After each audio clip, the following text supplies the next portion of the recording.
Sitting with the thinker, trying to work it out. It's a traffic jam of the brain, makes you wanna scream and shout. Presidential party, no one wants to dance. Looking for a new star to put you in the trance. Let's go all the way. Let's go all the way. Yeah, yeah, yeah, yeah, yeah. Let's go all the way. Working in a factory, 8 days a week. Try to make that laugh down what a beat. Cartoon papers having a reality. Rich man, poor man, living in fantasy. Let's go all the way. Let's go all the way. Let's go all the way.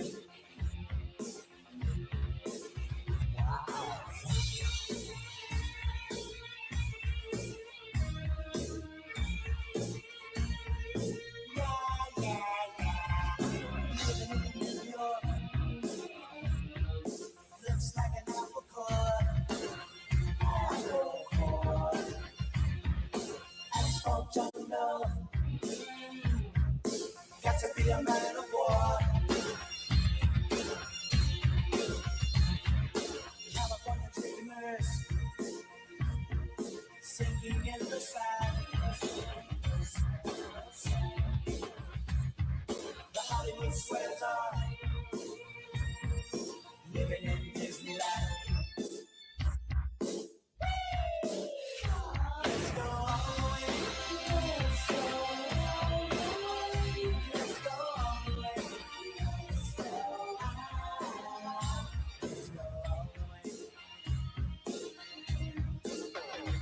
Let's go all the way. Let's go all the way. Let's go all the way. We need heaven on earth today. We can make a better way. Let's go all the way. Go all the way. Let's go all the way. Yeah.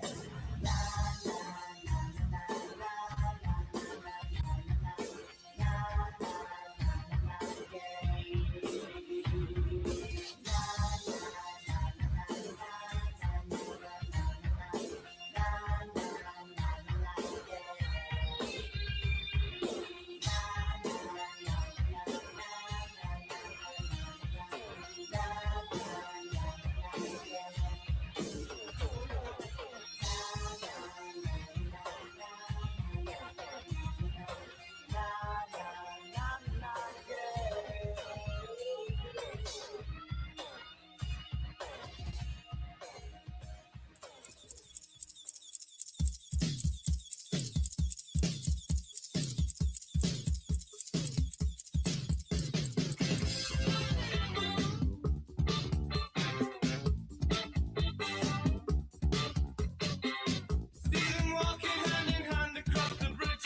your shoulders in a whisper, take me up till I'm shooting stars.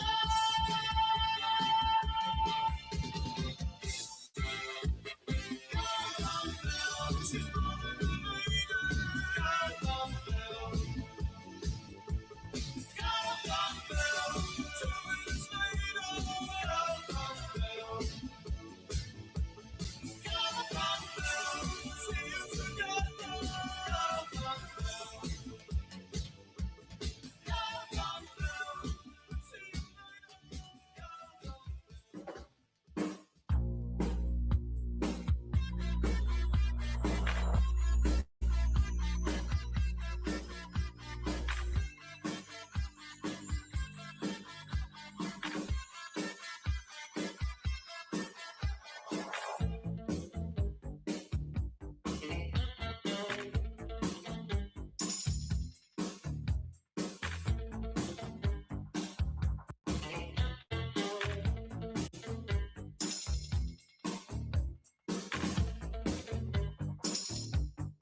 me, but it's not that I don't care so. Cause I hear it all the time, but they never let you know on the TV and the radio. She was young, her heart was pure, but every night it's price she got. She said sugar sweet, she got me rapping to the beat, then I knew that she was hot. She was singing, don't turn around, uh-oh. There coming stars in town, uh-oh. You're in his eye, and you know why. The more you live, the faster you will die.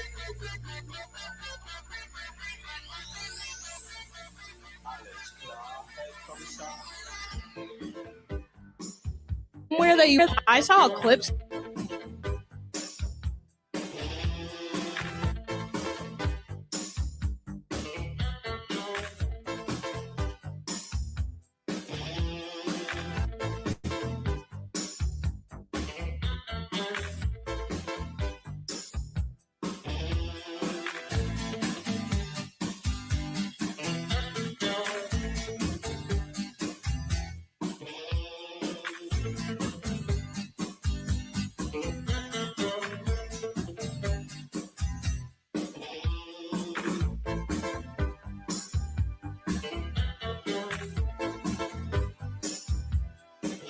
She said, babe, you know I miss Jill and Joe and all my funky friends. But my street understanding was just enough to know what she really meant. And I got to thinking while she was talking that her nose had told the story. About special places that she goes. I mean, she rides with the others in the subway singing, don't turn around, uh-oh. They call me stars in town, uh-oh. And if it talks to you and you don't know why, you say your life is gonna make you die.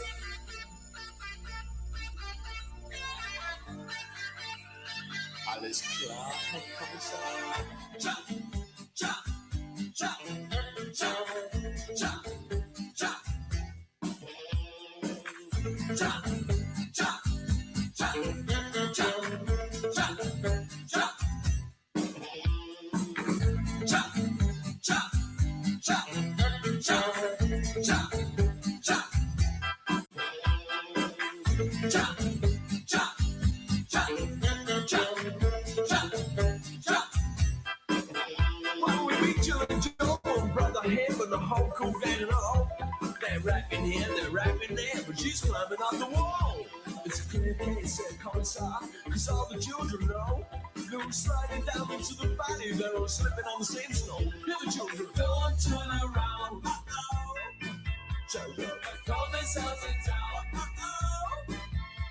It's got the power and you're so weak and your frustration will not let you speak. La la la la la. Don't turn around, uh-oh. Call themselves in town, uh-oh.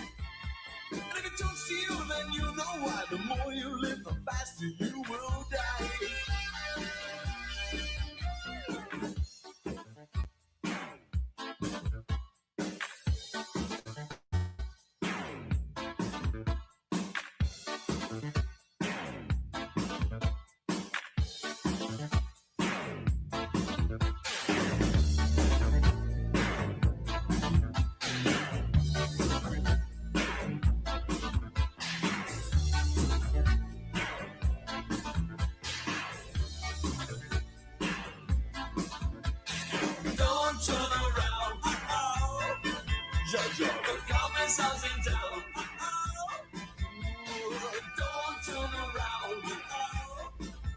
Shabba, commissar's in town. Oh, it's crying, commissar.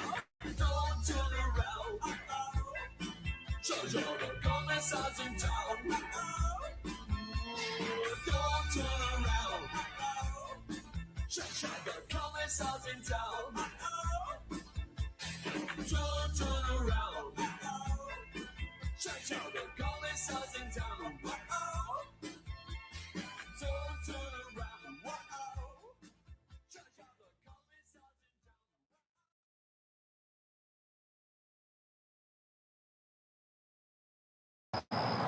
Fort Worth police put out this missing persons post on Tuesday. They say family members reported 31-year-old Thomas King as missing when he didn't come home from work after his shift at an East Fort Worth Taco Casa the night before. We end up getting a call a few days later about a body that's deceased on the east part of Fort Worth. Fort Worth Police Department's Buddy Calzada says they found Thomas King's body in an open field Friday.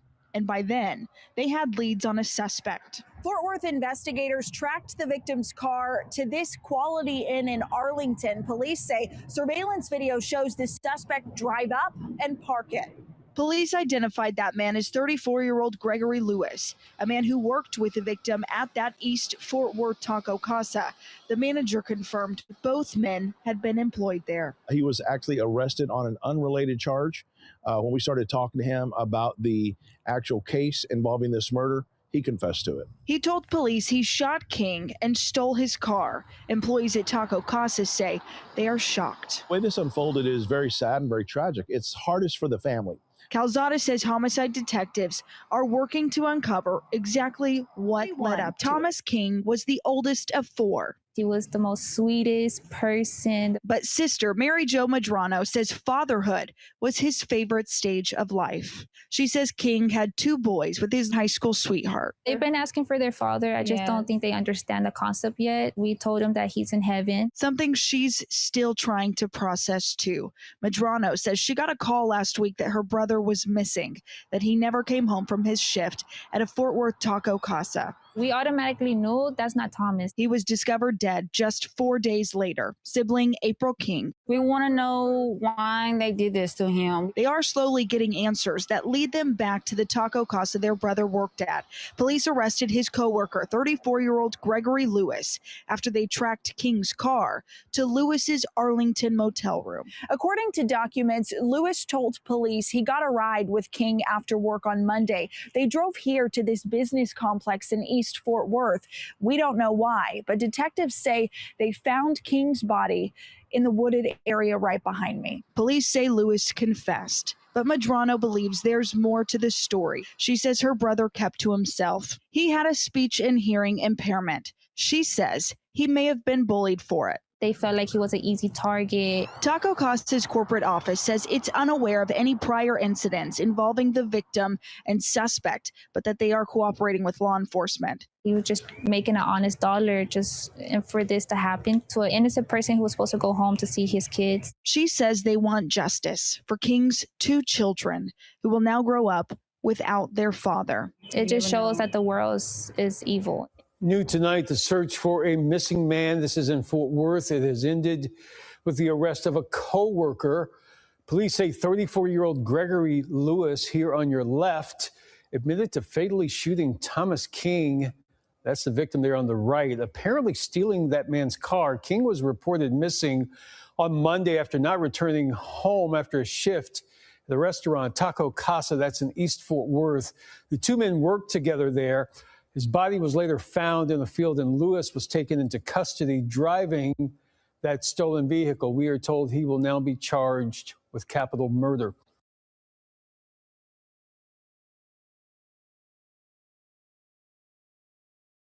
Well, welcome, people. Triple D here. Welcome to the Triple D Show. What are your thoughts on that introduction? Welcome to Taco Casa, where if you're a white man, you're going to be killed by a black man. Or a black employee, right? You know, that story reminded me of one that we covered maybe roughly about a year back. Again, each and every story has another one that can reflect to. And this one, what I'm talking about is, you guys remember the one in Checkers? I believe it was somewhere in Florida. White man goes up to the Checkers. If you're not familiar with what Checkers is, it's just a basic restaurant here in the United States. Maybe you're listening from overseas or whatnot. But Checkers, just a burger joint, fried joint, fast food. And the white man pulls up to the window, gets his order, receives his order by a black employee, male. And the white man, the white customer, asked for extra mayo. Well, it didn't turn out to get the extra mayo because the white man got shot to death inside his vehicle from the black employee who basically crawled out. Some insults or words were exchanged or whatnot. But again, words are not a crime. Putting your hands on someone or shooting someone in that instance is a crime. So just like this story on the introduction, just a white employee um, shot to death by another black employee. I mean, again, you will not find a story like that in the reverse, right, people? Episode 82. Yeah, we're here. Didn't think I was going to do one. I said, forget it. I got a couple cold ones to the side of me here. Threw this together kind of last minute. This is part 3 of April 2026. Yes, part 3, people. We used to do these shows in 2 parts. I'm cutting them up into 4 parts just because, yes, they're long. Yes, they're draining. Yes, they're repetitive. And they need to be shared. What do you mean they need? Well, the stories, each and every story that we cover needs to be shared. Do they not, people? Yeah. So for all you guys listening in, welcome to the show. People catching it on the rewind or the replay, welcome. Part 3, we've got about 10 white victims who were basically killed by black people in the month of April 2026. Let me pull up those numbers for all you people jumping on. Anyone in the chat, welcome. Jason, we got Gerdius here. Good evening. Good evening. Welcome. And it's going to be a rocky, bumpy ride because, again, just endless stories of white victims who are harmed by black people. The mainstream media, or just the media in general, what they do is to fail on reporting on the tragedies, to reporting on the actual true numbers, reporting on the actual heinous genocides that whites endure. And this isn't playing on the victim card. Okay, we don't play that fucking shit. We're here just to expose the hate, not promote it. That's what we do. And a lot of people don't like my channel because of that. And same thing, Twitter is actually blowing up. We'll get into that in a second. But check out these numbers. April 2026, just last month, people. We've got interracial homicides, black on white, 31, white on black, 3. Yes, you heard it, 3. Okay. No person should be harmed of any race, but these are the numbers that we're working with. They pan out very, very similar in sequence every month. They're anywhere from like 25 to 30 whites are murdered by blacks every month. So we always say this on a base note. Black America kills 2 white Americans every day here in the United States, in comparison to a white American kills a black American every 4 days. Every 4 days. But as these numbers show for last month, April, they're nowhere near those statistics. So if you divide 3 by, let's say, 30, we're looking at probably 8 to 9. I would say 9 every 9 days. You know what I mean? At a base, rough base. Welcome, Celine. Welcome, Buck. Buck, my man's always bumping stuff in, supporting the show with donations, giving people, followers, some cool subscriptions to premium members, which is great, because it's not always, it doesn't just support this show for me. Again, I never ask any of you for money, and I never will. Anyone that donates, thank you. Okay, it's never expected, but it's always appreciated. But when you get the Prime membership that Buck's hooking all you guys up with, you can check out other great content creators channels on Rumble, which is also cool. So again, big shout out to everybody.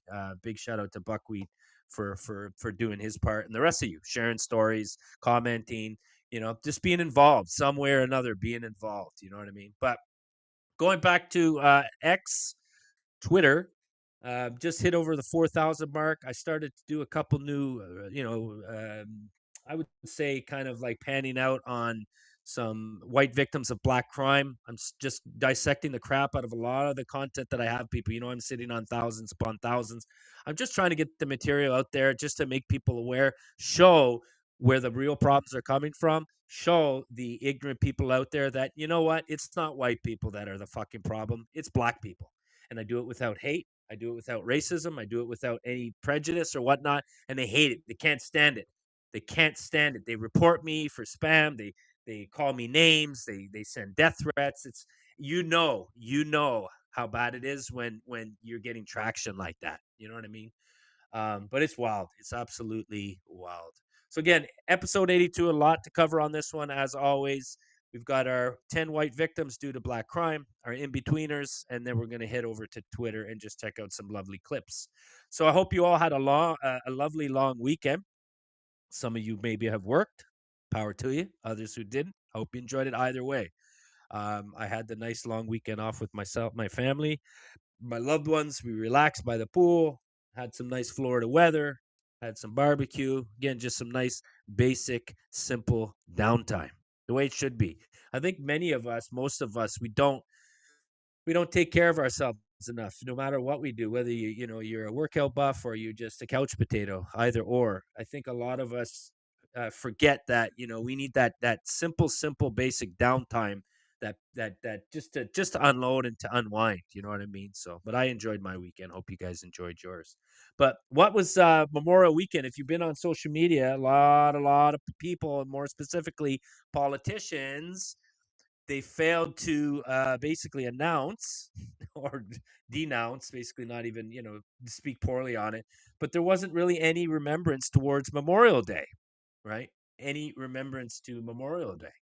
And Memorial Day was Monday, May 25th. Yes, as we know, look at that, Juneteenth. So that's fucking right around the corner. You know what Juneteenth is going to be too, right? People remember we got that big case. If you're not familiar or you forgot about it, you can't forget about it because it's a piece of history, white history. Yes, another white high school student was murdered, blatantly murdered in cold blood, stabbed to death in a tent. You remember Austin Metcalf? Yeah, well, he was killed by Carmelo Anthony. So that'll be happening during the month of June. So be ready for that. I'm curious to see, anxiously waiting to hear how that turns into, or what that turns into. You know what I mean? But Memorial Day to all the people serving, thank you for your service. Whether you respect that statement or not, power to you. I say the same thing with police officers, whether you respect police or not. You know me, I respect law enforcement. There are also a lot of bad law enforcement officers, men and women, that should not be in the field, that give good people, good officers, a bad name. And that goes in any field or career. Okay. Whether you're a business owner, whether you own a restaurant, just like Taco Casa at the start, right? All right. Black people to kill white people. Sound familiar? Yeah. Just like the first story. But Memorial Day was May 25th on Monday that just occurred, and there was nobody talking about it. All we constantly heard was, what did we hear? We heard about this, right? Mr. George Floyd. Yeah. Fentanyl Floyd, right? He was such a saint. He was such a savior. This is what was pumped out throughout the media, right? Forget Memorial Day. Forget the people who served, for the country. Nah, forget about them. Let's just focus on some fucking criminal black deadbeat father, deadbeat piece of shit with a long criminal rap sheet. Yeah, we already know about that. And he overdosed in police custody. And look at this paragraph here, an AI overview. So I just entered George Floyd death because I knew it was on the same time, or roughly the same time as like Memorial, the long weekend. So listen, look at this. George Floyd was a 46-year-old black man, of course in caps, but if you put white, it would be lowercase, black man who was murdered on May 25th, 2020 in Minneapolis, Minnesota. His death, which was recorded on video by bystanders, sparks massive global protests against police brutality and systemic racism, right?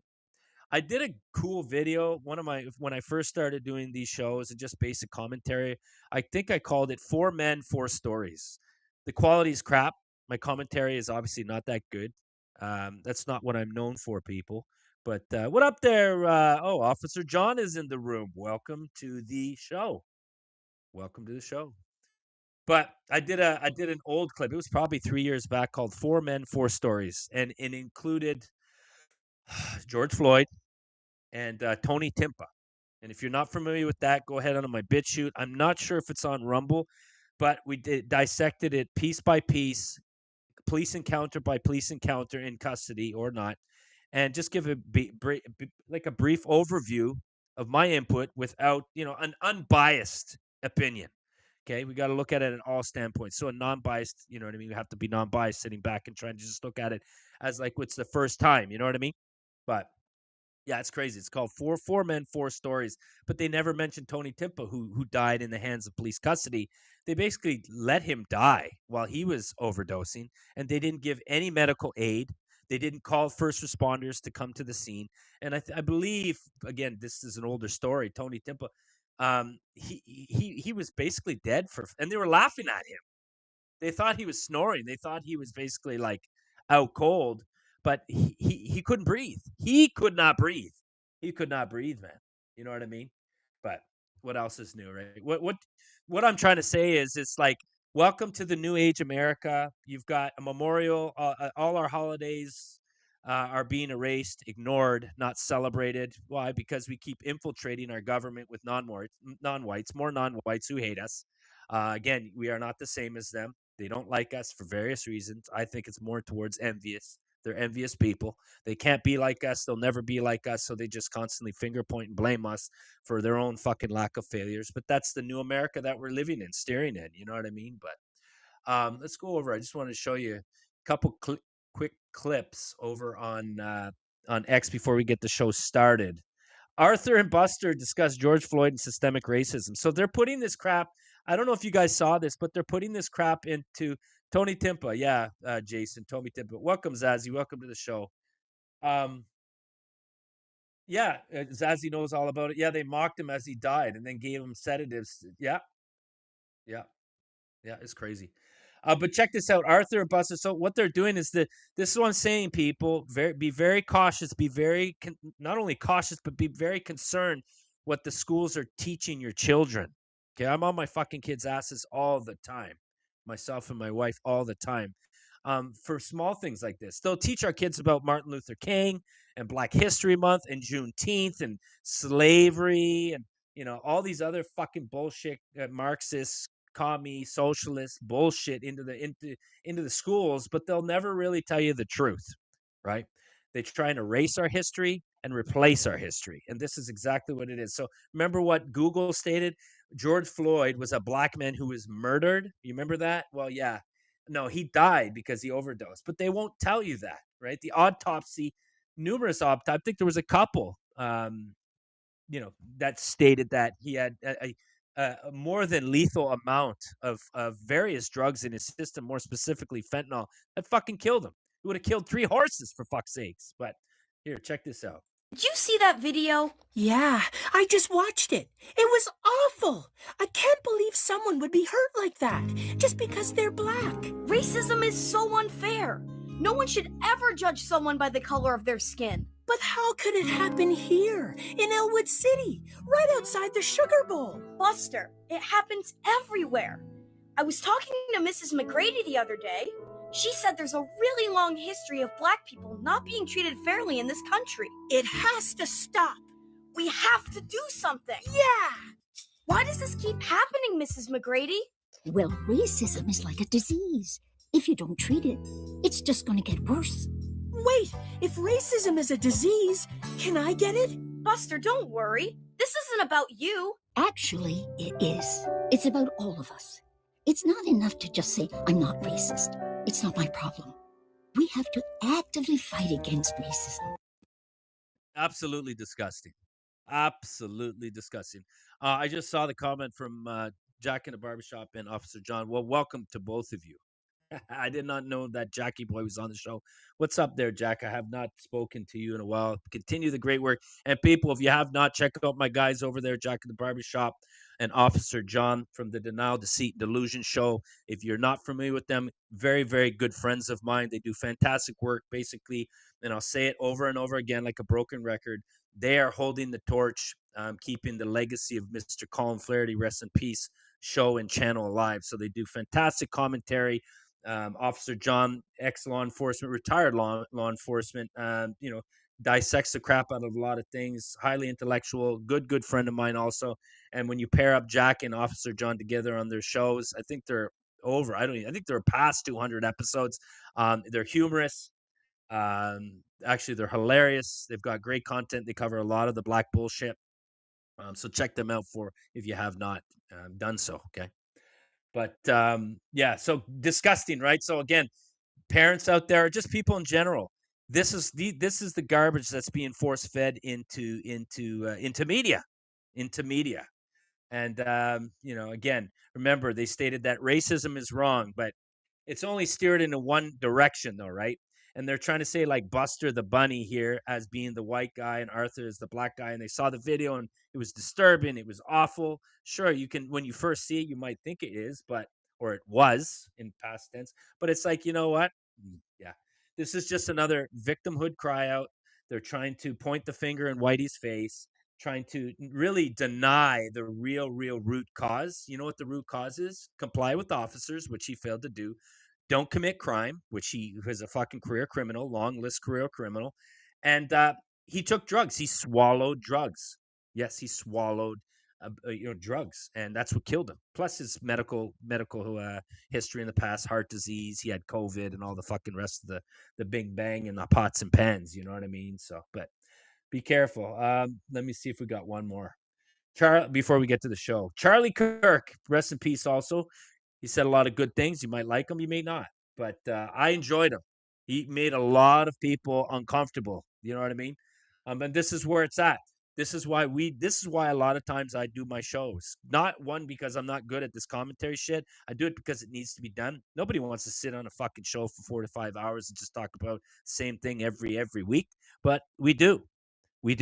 A lot of the stories, the main focus is the stories of whites being harmed by blacks. Not a lot of people are out there covering it. And when they do, they're cherry picking one story here and there, and that's it. No, these shows I've been doing for years because it needs to be done. Someone needs to do it. And here we are. But we got Charlie Kirk confronting people with uncomfortable topics. Of all realms, you know what I mean? The 2%, you've got fucking Black Lives Matter, you got crime statistics, per capita. You've heard that before. Black people, Black Americans do not like people to talk about or, discuss per capita. Because again, what it is they don't like to be called out for their shit. You know what I mean? And this is what it's all about. When you have intelligent people or people who are up to speed on things. Listen, I never knew any about this. I never knew any about this stuff for fucking 3-4 years ago. I did it on my own time. I researched per capita. I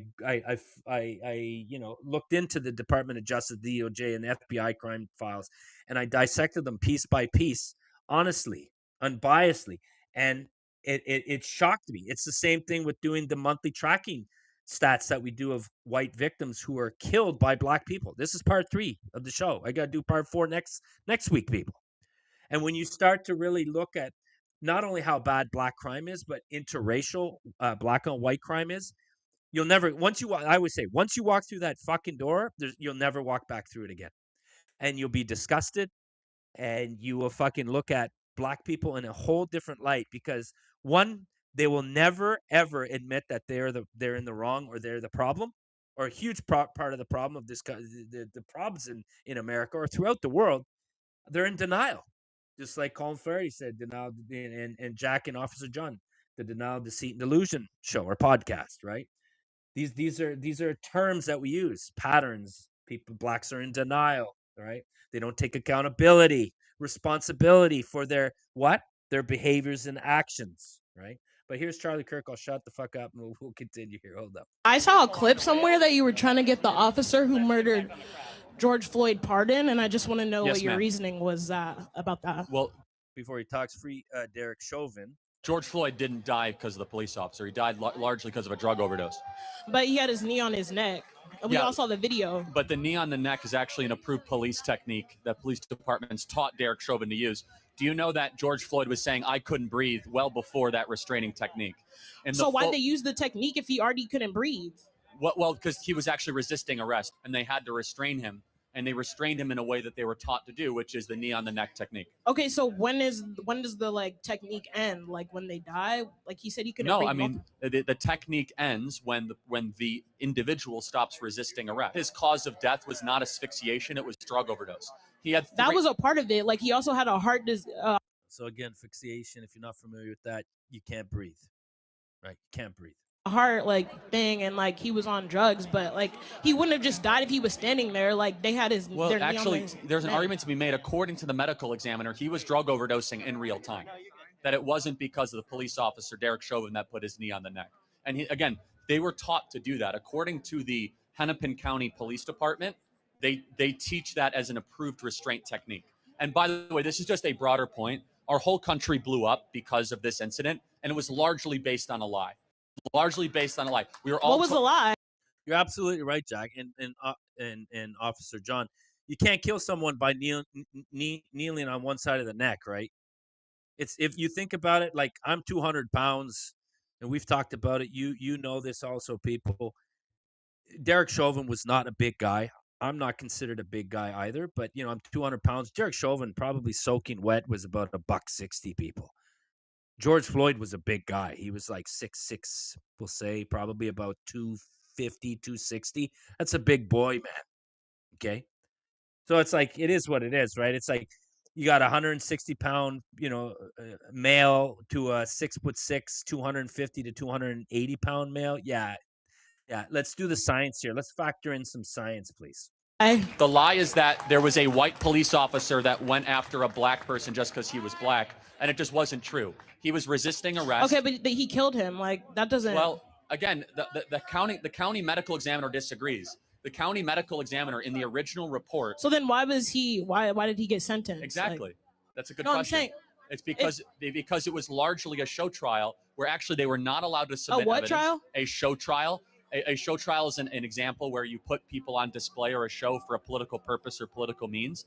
And this is an example of that, where Derek Chauvin was not given a fair hearing in this trial. He was not even allowed to use the police training handbook in his trial to show that he was taught to use that restraining technique. Okay, so what do you want to happen to Derek Chauvin? Pardon. So he's just free? What is that? Yes. What message does that send to It should be. It's a message that you should get an actual fair trial and that you're not going to get a trial by media. I saw a crazy. This is the and that black female in the microphone commentating. There are tens of millions of them out there, and then you got to add more of a dash of fucking the tens of millions of white Americans that believe and support this nonsense. That yes, again, just as Google stated, George Floyd was murdered by a white police officer, right? But again, they ignored the facts, specifically even with video evidence, right? And this is the new age America that we're dealing with or living in. Better yet, we're living in, which is horrible. Yeah, for Derek Chauvin should be released, and I think Officer John made a good point a while back saying. I don't think the president can do that. It'd have to be the mayor or the governor. I can't remember. Officer John could pump that in there for a second. It's one or the other. But God forbid, that's not going to fucking happen. I think it's Jacob Fry or that's not going to happen. Or it's Fry or Tampon Tim. What was his name? One or the others. Yeah. That's another great movie. If you have not checked it out, is The Fall of Minneapolis. I have that on my there's the website. Check it out. Officer John hooked us up with that. Fantastic watch. Check it out. Let's get to the show, people. Just wanted to open up with that fucking I'm gonna call it garbage because that's what it is. Yeah. George Floyd was he was no keeper, as we would say. He was no saint, as they would say. Yes, they in caps.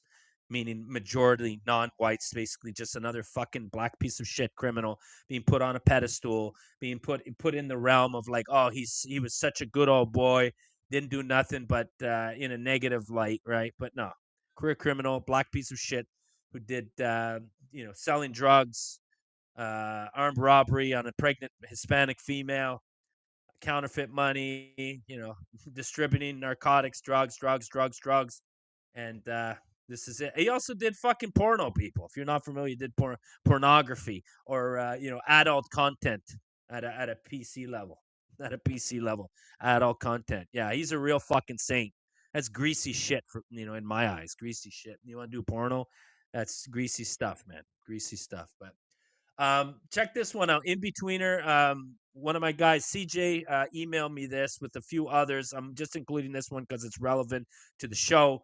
What do you mean? Well, we're going to get into it here. Missing woman's family suspected something was wrong after receiving unusual texts. Now, her boyfriend faces a murder charge. Interesting. Now, if you saw the introduction, what did you witness on the introduction first story? We're just going back a little bit here. I apologize. The white man who's killed at Taco Casa, the restaurant, by the black man, black employee, another black employee. He's probably jealous. Again, it's just envious. He was married and had kids, biracial kids, with a black female. I don't know how many stories that I've covered, how many stories you've been on this rocky ride with me over and over when you've seen interracial dating, whether it be black females or black males, it's not a fair, it never ends well. It never ends well. Yeah, it is definitely a mud shark there, Jason. You know what I mean? But that's the thing. It's just another story, eye opener of the fucking well. You know what I mean? It's just well. Yeah. Let's see. Let's load up the well. Yeah. So we've got another white woman who went missing, and we got Kendrick Deshawn Bruce has been accused of killing tomorrow Dondil Pickett between March 1st and March 28th, according to the court documents obtained by People. So here's your lovely fucking peach. Yep, here he is. Yep. How many more, people? Remember, her parents failed her. Not only that, society has failed that white woman. Why? Because they have basically brainwashed our people to think that these people are saints. These people are the chosen people. These people are all high and almighty. And we have to basically kiss the boot and the feet that they walk on. And we need to basically fucking, just praise them at all fucking ends and all costs. And so a lot of brainwashing has been entailed in indoctrinated throughout time. And this is where we're at. So you got a lot of fucking confused white women, just like the first story, the white man dating a black woman, never ends well. And again, more specifically, black men are constantly harming our white women, and white America, white people in general have failed our people because one, we just allow it, which is a big no-no. And number two, we don't do anything fucking about it, man. We continuously cover these stories. We talk about these stories. We piss, shit, and moan over and over. And it's like, I'll cover next episode in similarity. Another fucking date, another time, another white victim killed by a black man. More specifically, in stories or crime stories like this, another white female. And you and I, yes, you and I listening, we just sit here and talk about it and we do nothing about it. And I'm not talking and advocating for violence. I'm just saying, when is it going to turn, people? When are the tides going to turn? Okay. It's not going to, we're at a base level here. It's only going to get worse. It will never get better if we're just on a standstill. That's what I'm trying to get at. So this white woman looks a bit, a lot of tattoos, maybe a little bit rough, maybe confused. And here she is. I'm not going to really read too much on. So it's her boyfriend. Okay, so a Washington man has been accused of attempting to pose as his girlfriend in text messages to her friends and family after allegedly killing her. Thursday, May 21st, Kendrick Deshawn, definitely a white supremacist, Bruce was arrested in connection with the disappearance of his girlfriend, tomorrow Dondil Pickett. Bruce, 30, was charged with first-degree murder, 2 counts of second-degree murder, identity theft, and unlawful disposal of human remains in Pierce County Superior Court, per the probable cause affidavit obtained by People. Got the gist of it? Good. So again, what's that there? Celine's wanting to say something. Celine giving a quick thing there. We got, my grandma pointed out that the results of race mixing for me to see in real time, and just seeing white erasure was enough to make me not do anything to cause it. I'm glad she made me know it's not okay. Well, again, I think you mentioned this before, Celine. Thank you for the comment.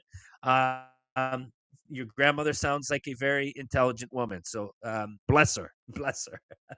Not a religious guy, but bless her. Sounds like a nice female there. Nice lady. Nice lady. Yeah. So another one down. Again, thank you, CJ, for sending me this, emailing me this with many other articles. Many of you out there do the same. Many of you out there do the same. I know Jack and Officer John and get tons of emails from you people also. So again, share the wealth, people. Share the knowledge. That's what it's all about. Remember, sharing is caring. We've heard that before. Sharing is caring.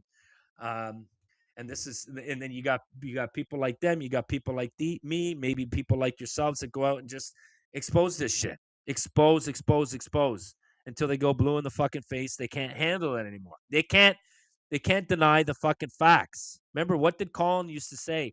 He'd always ask, show us the proof. People would say, oh, but white people do it too. White people do it too. Colin used to say, show us the videos. Show us the articles. Show us the fucking goddamn news clips. They never do. 2 reasons. Do you know why they never do? 1, because it never happens. And 2, they're full of shit. They're full of shit. It's one or the other. Fuck it. I say they're both. And that story that CJ sent me via email, we just quickly touched upon, reminding me of this one. I went back. So if you're not familiar, I started going back to 2024, dissecting the crap. This was a horrible story. Dissecting the crap out of my old commentary, the old Let's Talk Black Crime. And I'm just calling them the Triple D files. You know what I mean? And just because a lot of you don't sit on these shows for fucking more than an hour to 2 hours. Some of you guys come back and watch it. Maybe you're driving, maybe you're at work, maybe whatever you're doing, just to kill some time, listen, be like, oh my God, that story's horrible. So what I do is I just try going back and piecing these, doing the Triple D files. And this reminded me, I just pumped this out a couple days ago, about a day ago, about 23 hours ago. And man charged in brutal murder of 24-year-old linked to additional charges. This guy was a sexual predator. What else is new? And this guy killed this woman, sexually assaulted more other white women. Again, patterns, people, pattern recognitions. Follow them. Go with your gut. What does your gut tell you? Meaning, what is your gut making you feel? Are you uncomfortable? These are patterns. Again, you won't find stories in the reverse of white men going out and targeting numerous white females, sexually harming them in various forms, robbing them, physically harming them, and then a lot of sad stories, they're killing them. So that one that CJ sent reminded me of this one that we went back to 2024, but these are a dime a dozen. They're a fucking dime a dozen, people. And it's the same thing with the fucking rape stats that we cover over here. You know about the rape stats. Every day, 109 white women are raped by black men. Every day. Yep. They never talk about that. Every 13 to 14 minutes, a black man is raping a white female here in the United States. So 20 to 40,000 white women are raped by black men. And remember, these numbers are dissected, available to you through the FBI crime. They're victimization reports. You're not familiar with the table 42 and 43. A lot of the information or intel that the FBI gains and gathers is from various police departments throughout the country. They're sent in to the FBI with race of the victim, race of the suspect or suspects, and that's how they basically propose it and they just expose it. But a lot of these crimes that those numbers are basically stated, that we repeat over and over, those crime stats are from fucking mid 2000s. And why do you think we can't get updated, current numbers? Well, because they don't want you to know. The FBI stopped covering interracial crime stats because of really showing how bad black on white crime is. Yeah. And I think they stopped doing it around 2019. Now you'll get some brief fucking one-page report from the DOJ, the Department of Justice, that says white Americans are at 56% of all the sexual crimes. Black Americans are at 24.7% of all sexual crimes in 2024 or 2025. But they never justify population size comparison or per capita per se. They don't take 100,000 white people and they don't take 100,000 black people. And they say, okay, if blacks are committing X amount and whites are committing X amount at just a base number of 100,000 or per capita 100,000, they never do that. They never do that. Because if they did, it would show each and every fucking time, just in the sexual crime acts, that black Americans at 100,000 per capita rape anywhere from 2 to 4 times more annually. Yes, people, annually. At 13 to 14% of the population, at 42 million, 43 million, whites being 196 million to 200 million at, 60%. Yeah, we got a fucking problem, people. We got a problem. Judge drops criminal charges against school administrator who allegedly failed to stop first grader from shooting teacher. Do you remember this? This just came out May 21st, 2026. I bet many of you are familiar with this one. A judge sensationally thrown out the criminal charges against the Virginia school principal, who was black, by the way, who allegedly failed to stop the first grader, who was black, by the way, who shot a teacher in her classroom. I'm not going to read into this, but here's the black principal being represented by a black defense attorney, probably paid by you white taxpayers. Yes, you heard that right. But we can't say that because that would be fucking what? Where is that racist? Where is that racist? That's racist! Yeah, well, go fuck your feelings and go fuck your labels and go fuck your words. Remember, words are not a crime, people. Calling black people the hard R is not a crime, whether you agree with Chad the Builder or not. Using the term or thing Negro is not a crime. Calling a white person crackers and cheese is not a crime, right? But when you put your fucking hands on somebody or when you threaten somebody verbally to harm them, physically harm them, yeah, those are crimes. Get it right. Get it right. Okay? You know what I mean? But here she is. Do you remember this story? You remember her? This is Abigail. Well, they call her Abby now, but it was Abigail Werner. And she was a first grade teacher, and it was a majority. I think this was in Virginia. Don't quote me on that. Okay, we're not going to worry too much about that. But she worked with a lot of people of color, and you know what happens then and there or during those times. Very, very challenging, very difficult in any profession. But this white teacher is basically shot by her black first grade student. Yep. I put the video here for all of you. You can check it out. 60-year-old black student brought in a gun to his classroom and intentionally shot and wounded his white teacher. I pumped this out a year ago. I know we covered this a couple times. Again, I dissected the crap out of this. It's just common sense, people. You're just like me. You're just like me. I'm not any smarter than you. Okay? Sorry. You just got to invest the time to dig into this crap. It's all available. You just got to put the work in. But this white teacher had repeatedly advised staff, faculty, more to say, that there's ongoing issues with this black first grader, this black 6-year-old student. He was violent. He was aggressive. He didn't listen. He was disruptive. His parents were supposed to be with him every day at class. How does that work? I've never heard of that before. If you dig into the story, it's crazy. And he basically verbally threatened to set this woman on fire to other classmates. There were witnesses, other classmates, young classmates, that stated he wanted to set Mrs. Zerner on fire. He didn't like her. And he also damaged or broke her cell phone in one of the other encounters. And the mother basically did not call out his bad behavior. The mother went to prison for his crimes. She only served, I think it was like six months to a year, and basically slap on the wrist. You can't charge this kid. Can't charge this kid because of his age, because of his fucking age, people. And this is the new age America. We've got politicians, we've got judges, we got attorneys that are letting these pieces of shit off. And nobody's being held accountable for their actions. You know what I mean? But this is it. This is the new age America. And if you're white, you better fucking start to group up. You better start to organize. And I've been calling out a lot of white content creators on Twitter, and I don't give a shit if I'm fucking, ruffling the feathers. I don't do it to be a piece of shit or an asshole. I'm doing it to make a point. Follow me, I'll follow you. Or if I follow you, follow me. Because you know what? Time's a ticking, people. We're stronger in numbers. We've seen how this country was burnt to the ground with BLM and Antifa.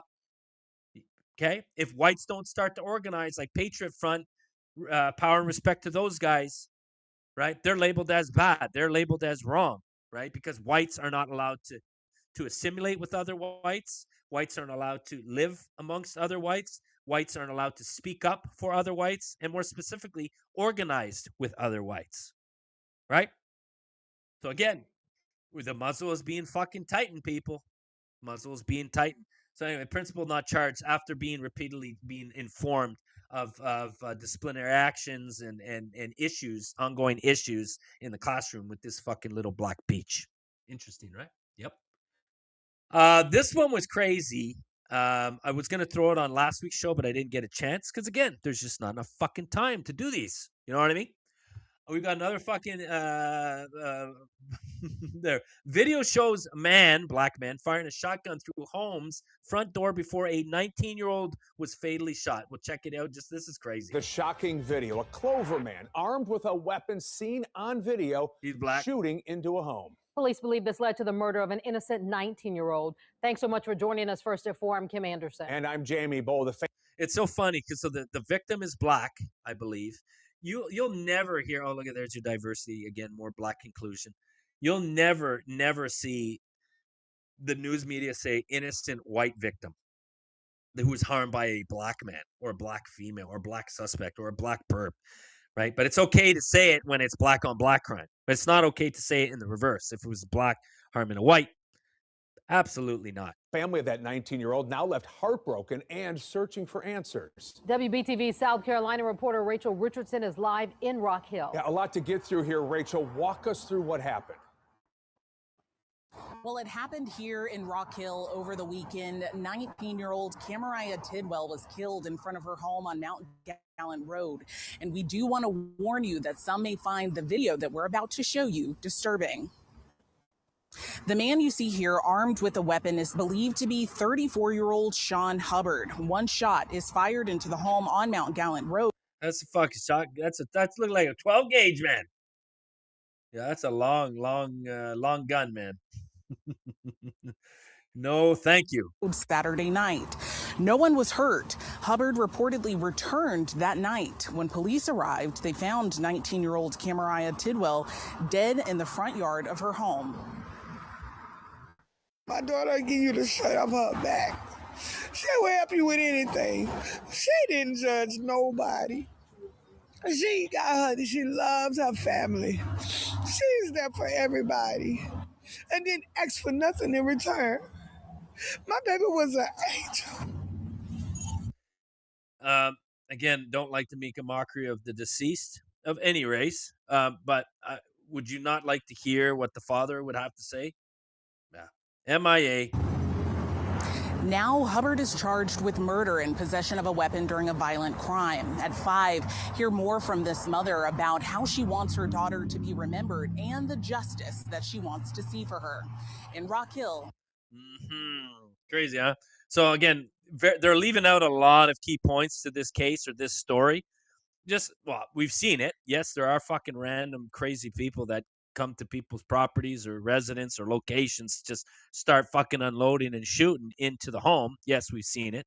And more specifically, we've seen black people do that throughout the fucking country, right? People shooting up communities, getting harmed in the crossfire, which is, fucking gang banging and, rival gangs and stuff like that are just crazy. It's just like that black man. Who knows what entailed on that? Very brief. There's only a couple fucking paragraphs here. But that's wild, huh? Shooting into a home. Police. Yeah, crazy. Next. Actually, let's go over to some Twitter. Oh, here's Brandon Johnson, our lovely fucking mayor in Chicago. Chicago Mayor Brandon Johnson. Everybody say, hey, Mr. Brandon Johnson, how are you, sir? And his response is, white supremacy is the biggest threat. Don't point the finger at my black community members. It's Whitey's fault, not Blackie's fault.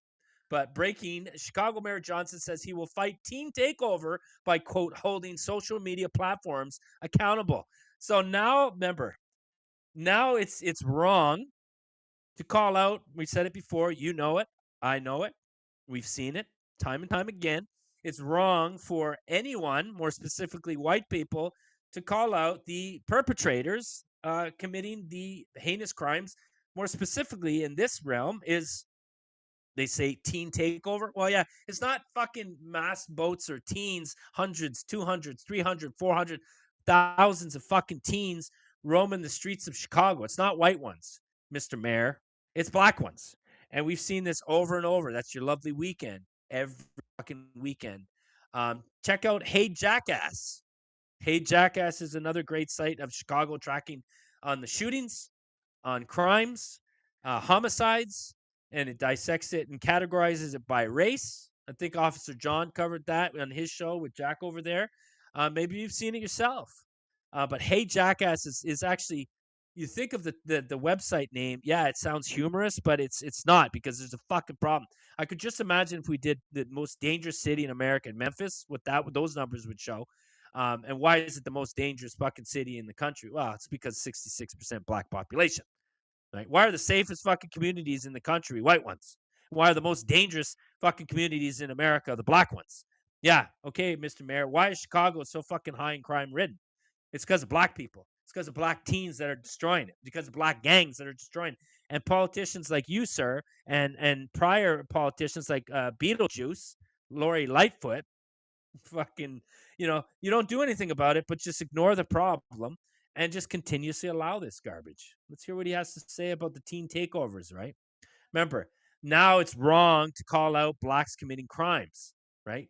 We prevent the vast majority of these from ever taking place. No, you don't. There is an effort in city council to hold these social media apparatuses accountable. I believe that we should continue to explore that, and I'm going to continue to work with Alderman Hall around that. It's why we're actually taxing these big tech companies. Asily. Did you hear him say asily? Now, I had a stroke 3.5 months ago, people. I couldn't talk for fucking weeks. It was horrible. I'm still not 100%. I'm doing the best that I can. Okay. But these people have either speech impediments, they're not intelligent, which we already know that. And you think, how do these people get into power? Well, it's probably based off of fucking, diversity hires, right?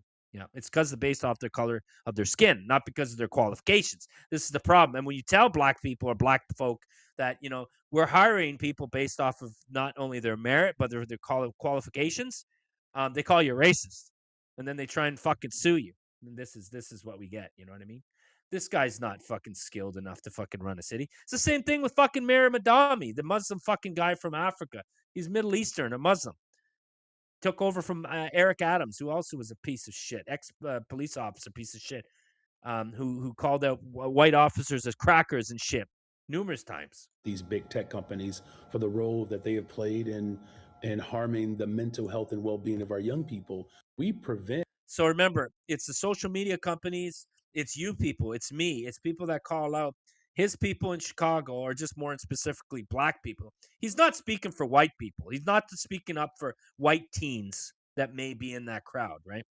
Again, probably 1 out of 100, because we have a lot of followers. Yes, sadly, there are a lot of white cucks that are brainwashed into believing that the black man is, again, the savior and creme de the creme, and the roosters walk or the coxes walk. You know what I mean? But it's ridiculous. Again, he's going after social media sites because we're exposing the black bullshit.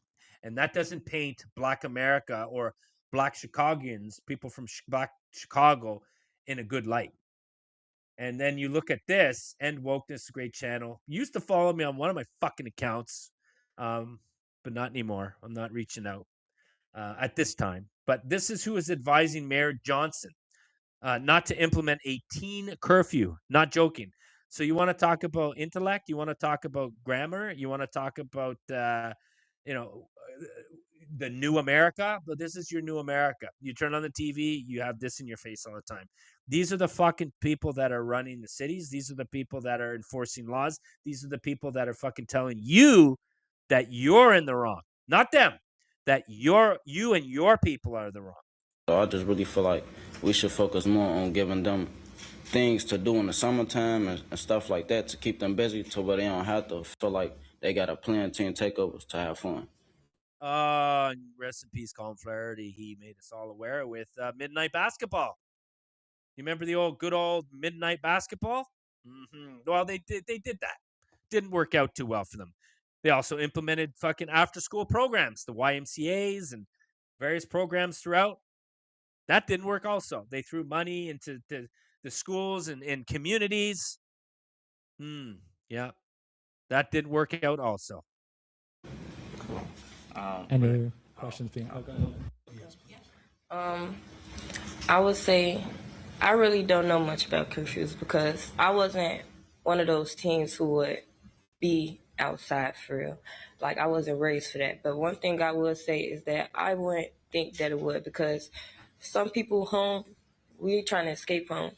You know, teens try to escape home. So I feel like a curfew, it might belittle that, because while you trying to keep someone in the house, they could be with a safe spaces organization. All right. So remember, I can't understand what this black female is trying to say, because she's just all over the place. I'm trying to put the pieces of the puzzle together. There's a bag full of fucking rocks is in that fucking head of hers. Okay, I can't understand what she was trying to get at. She gave no examples or no points. So basically, saying teens want to get out. Okay, think of it this way: take 100 white teens, 100 black teens, put them into a fucking community. See what happens. I can guarantee those 100 white teens, yeah, they might get rowdy, vulgar, a little bit loud, obnoxious, but I can guarantee there's not going to be any shootings. There might be a fight or two, verbal altercation, physical altercation, but I can guarantee everybody's going home at the end of the shift. I always made this point when I would go to Daytona Beach with my brother who'd come down, and my buddies from up north. We'd always come down. We go to the bike week in Daytona Beach during March. It's great. I love it. I'm not a biker myself. People would consider me more of like a Guido kind of thing. But I love bikers, and I love the music. I love heavy metal. I like rock. I just love the persona, the attitude of it all, right? It's just tough. It's a good feel. Don't fuck around. You know what I mean? But we always go to Bike Week in Daytona every year, and there was never any shootings. And it's all white people. Yeah, we might have the black like bikers in there, but they know not to fuck around. You had the Outlaws, which are pretty much non-existent. A lot of the Hells Angels, a lot of the biker clubs from all over the country. It's always good time, man. A lot of beer, a lot of good loud music. You know, people having fun. No bullshit. And there are thousands upon thousands of people that come every year to Bike Week in Daytona. But going back, it's like if you had thousands upon thousands of black people, like spring break. We've covered stories like that. You've covered stories. You've known about stories. Spring break. Look what happens to spring break every year. They used to have it in Miami in A1A, the South Beach. Then they had it in Daytona also. Then they moved it to South Beach. Then they did it to Fort Lauderdale. Then they moved it to Myrtle Beach in the Carolinas. But each and every time, when you put hundreds to thousands of these fucking people, meaning black people, they destroy everything. They fucking destroy everything. And it's endless. They never go to the root cause. They just going back to this fucking dum-dum over here from the dum-dum tribe. She's like, oh, they want to get out. They want to get out. Well, it's their people that should be held responsible. Yes, they're even when you enforce curfews, they still don't listen. They run rampant like fucking animals. Like they're escaping from a zoo. How can you contain and control them? Even if you've got dozens upon dozens or hundreds of officers, you got to bring in the fucking military, the National Guard to contain this shit. And probably even if you did bring them in, you couldn't contain them. We've seen it. You've got one of these black females get uppity. I think black females are the worst, just from my observations and covering this shit, dealing with police. You've got 2, 3, 4 officers on site trying to fucking, control one fucking black female. Just one to contain one black female. They can't do it. Then people are filming them, calling them racists, and the list goes on. You know what I mean? But again, not going back to the root cause. Don't talk about, black teens that are the problem. They gave us no fucking reasoning to what's going to be needed. Now, you know what's needed? Just to end this before we move on, what's needed is black America, black teens that are fucking running rampant and destroying this country, committing high amounts of crime. They need to be held accountable for their actions to the fucking fullest. And if you don't set a precedence, if you don't set an example, nothing will improve, people. This is what I'm saying. Nothing will improve. And also, if whites don't organize and speak up and not only call this shit out and say enough is enough, it's going to continue, and it's going to continue to get worse. Yep. Crazy, huh? And talking about teen takeovers. As a white person, it's depressing to look out your window and see what diversity has done to your country. That's what I'm saying. It's a new age America. Yeah, it's being overrun by non-whites. And a lot of white cucks are allowing it, sadly. We're forced to live in an open-air zoo where third-world people, segregation and freedom of association are the only way we make it through what's coming. Yeah, I say fuck segregation. I don't want to be near any of them. I just want to separate. Get the fuck away from me. Don't come into my community. I won't come into yours. I won't give you any problems. Don't give me any problems. Don't come in and try and rape the white females in the community. Don't harm our fucking white children. Don't kill our white men. Don't try and rob and rape or murder our people at gas stations, in our workplace, in our communities. Yeah, just leave us the fuck alone. Pay your own taxes that goes to your people. We'll pay our taxes that goes to our people. We'll get representatives for our white people. You get representatives for your black people. You have black officers, men and women, that patrol and enforce the law in your communities. We'll have white male and female officers that will patrol and enforce the law in our communities. And we'll handle our people, our piece of shit criminals when time comes. Yeah. Yeah. But it'll never happen. Will never happen.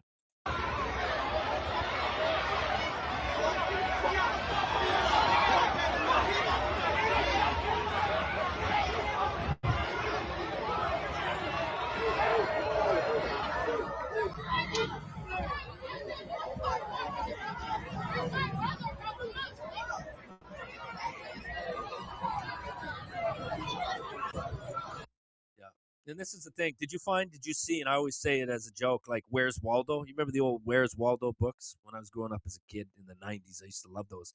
We couldn't afford them. They were so damn expensive. I didn't grow up on money. Maybe you didn't either. Maybe you did. But Where's Waldo was pretty cool. It was kind of like the old highlight educational books that they had, like the hidden, find the image in the picture. Those were kind of cool growing up as a kid too. But if you look at this video, where's the white man? Where's the fucking white man? It's all black people and Hispanic people or Latino people in there. Majority black. Just running rampant, running amok. Yep. Here's some more. First day on warm weather, and police had to impose an emergency 8 p.m. curfew in Long Branch, New Jersey. Yeah. Quote, large crowd of unruly teens. Not black. We're just going to say black. Just black and Jesse. He black. He black.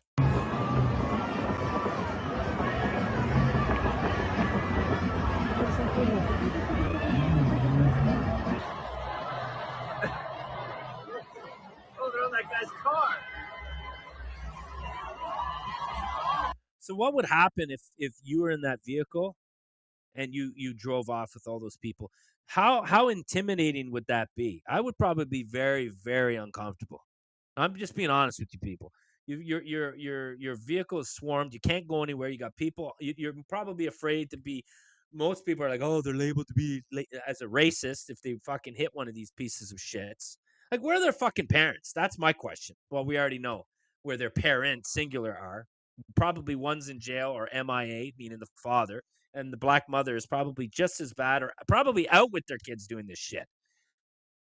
Right? So we need to not only go after these fuckers, and there are some white people in there. Fuck them. Fuck them too. They're kicked out of the white race. We don't need them. When you are who you hang around with. Yeah. You are who you hang around with. But we need to hold these people fully accountable. Okay. And we also need to go after their parents or parent. You know what I mean? All right, let's go back and start the show over. Let's go some more white victims. Terrible loss. Family and friends remember woman killed in Arcadia, double murder. Interesting. This one was actually fucking horrible. So remember, when I go through these people, I'm just like you. I don't read them. Don't have time to. It takes me hours and hours to gather the stuff at first, and then hours to put them together. And then we do the show, which also takes 4 to 5 hours. So you could just imagine it invests a lot of time to put this together. So we're reading this together for the first time together. Okay. But when I quickly put this together and I click the videos just to make sure that they work, fucking horrible, man. We'll quickly read the brief on this. Arcadia police said officers responded to a shooting at the Jacardia Trail apartment complex just after 9 a.m. Officers said that they found a woman who was shot multiple times after a, quote, domestic incident. Police later arrested 45-year-old Eric Devon Robinson nearby. Robinson faces several charges, including 2 counts of first-degree murder, 1 count of kidnapping, and 1 count of obstructing justice. Okay, got the gist of it. So the 2 that were killed on this. What up there, Clasher? Welcome to the show. Buckwheat's hooking you up there. What a nice one there, Bucky. Thank you. But on this one, a black female was murdered and a white female. White female. I think she was like 77 years of age. Let's check out the video. Check it out. He's shooting at me. This is what I was telling you about putting these together. When I gathered the YouTube video with many others, listening to this, it's just horrible. Just imagine that this white grandmother was your fucking grandmother. Imagine this was somebody who you loved, somebody that you knew, somebody that you truly, truly cared for. And then they were alone, put into this situation, into this encounter, and they had no way out. Listen to this shit. Oh my God, he's shooting at me! He's shooting at me! You just heard the chilling moment a grandmother was shot, calling 911 to report a different murder in Arcadia. Thank you for watching Gulf Coast News. I'm Peter Bush. Okay, so are they going to mention race? Let me repeat. Are they going to mention race? What do you think, people? Do you think that they're going to mention race? No, I don't think so. Investigators say Eric Robinson shot and killed Barbara Bates after he killed the mother of his daughter, Tanika Summers. Tonight, Gulf Coast News reporter Kyle Schmidt is revealing why Barbara's desperate call for help went to another county. I spoke with members of the family on the phone earlier today, and they tell me they are still having a hard time because of the unanswered questions. The main one being, why did it take 4 hours to find Barbara Bates's body after she was shot during the 911 call? A warning, it may sound disturbing. Hardy County 911, where's your emergency? Yeah, some guy in the parking lot over here at the Jacaranda Apartments just shot his girlfriend. A cry for help. We now have the chilling 911 call Barbara Bates made to report the initial shooting in Arcadia last Friday. He's driving a white car, he's got a gun in his hand, and he's going back. Oh my God, he's shooting at me! He's shooting at me! Okay, what is your address, ma'am? The call went into Hardy County at 9:15 in the morning. At 9. Unbelievable. I haven't watched this. I quickly, at the start, I listened to it. So, again, and I'm going to throw this out there to all you black fucking American people that support this filth, that enjoy seeing white people being harmed. Go back 10 years. You find a story just like this in reverse. You won't. Fuck it. I'll give you 20 years. You go back and you find a story like this in reverse. Oh, you can't? You can't? Of course you can't. Do you know why? Because it never happens. Just like every other story that we're going to cover moving forward on this episode, yeah, you won't. You won't. 9:22, Hardy County passed the information off to DeSoto County. If you call 911, 911 should dispatch you to wherever your location is. The DeSoto County Sheriff's Office said the answering point received more calls than it could handle, so 2 calls were transferred to the next available dispatcher. In this case, the Hardy County Sheriff's Office heard Barbara's last words. Ma'am, are you shot? The DeSoto County Sheriff's Office said Arcadia police caught the suspect, Eric Robinson, within 4 minutes of the initial 911 call to report the shooting of the mother of his child, Tanika Summers. A week after the murders, this memorial here with flowers and balloons for both women. The community is still feeling the impact of losing Tanika and Barbara. Things like this shouldn't happen. I reached out to the Arcadia Police Department to find out why it took them 4 hours to discover Barbara's body. I'm still waiting for that answer. Wow. 4 hours to discover the white female victim's body. 4 hours, people. She never had a chance. She never had a chance. Was race mentioned? Of course not. Yeah. You know what I was thinking? And again, going back to numerous stories that we've covered, that we've talked about, he probably went out and killed her after he killed his the black female. He probably shot at and killed that white grandmother to leave no witnesses. I can probably guarantee that was probably his thought. Did not want any witnesses to give a description, but it was already too late. Right? She already gave a description. The color of the vehicle, remember, white, but she says a guy. She didn't say a black guy. How hard is it, people? How hard is it to say that the suspect is black, driving a white SUV, a white Honda, a white, I don't know, Chrysler 300, white Mercedes? You know what I mean? No. These are all programming tactics. They don't want you to call out this shit. But did you hear about this 77-year-old grandmother? Was her story shared on national news? No, it barely made fucking local news. Yeah. Gulf Coast news. That's all it got. That was the full strength of this crime. That's all it got was Gulf Coast news. It's not worthy. Not worthy of another white grandmother being fucking murdered by a black man. Again, people, if truly white America truly understood how bad black on white crime is, there would not be a civil war. I wouldn't know what to call it. It would probably be Civil War 2.0. Yeah, 100%. In between her, mobile man charged in deadly I-10 crash burglary. Interesting. Let's have a little quick peek here. Local man was arrested following a burglary, has also been charged in a crash that resulted in a semi-truck catching fire, sending the driver to the hospital where he died. So more black men out there causing crime. Robbery, we know that black Americans commit anywhere from 30 to 80 times more annually in theft per 100,000. But let's not talk about those numbers, Triple D. Shut your mouth, okay? Yeah. So here's your lovely fucking peach, Tyrell Luton. Everybody say hello to Tyrell Luton.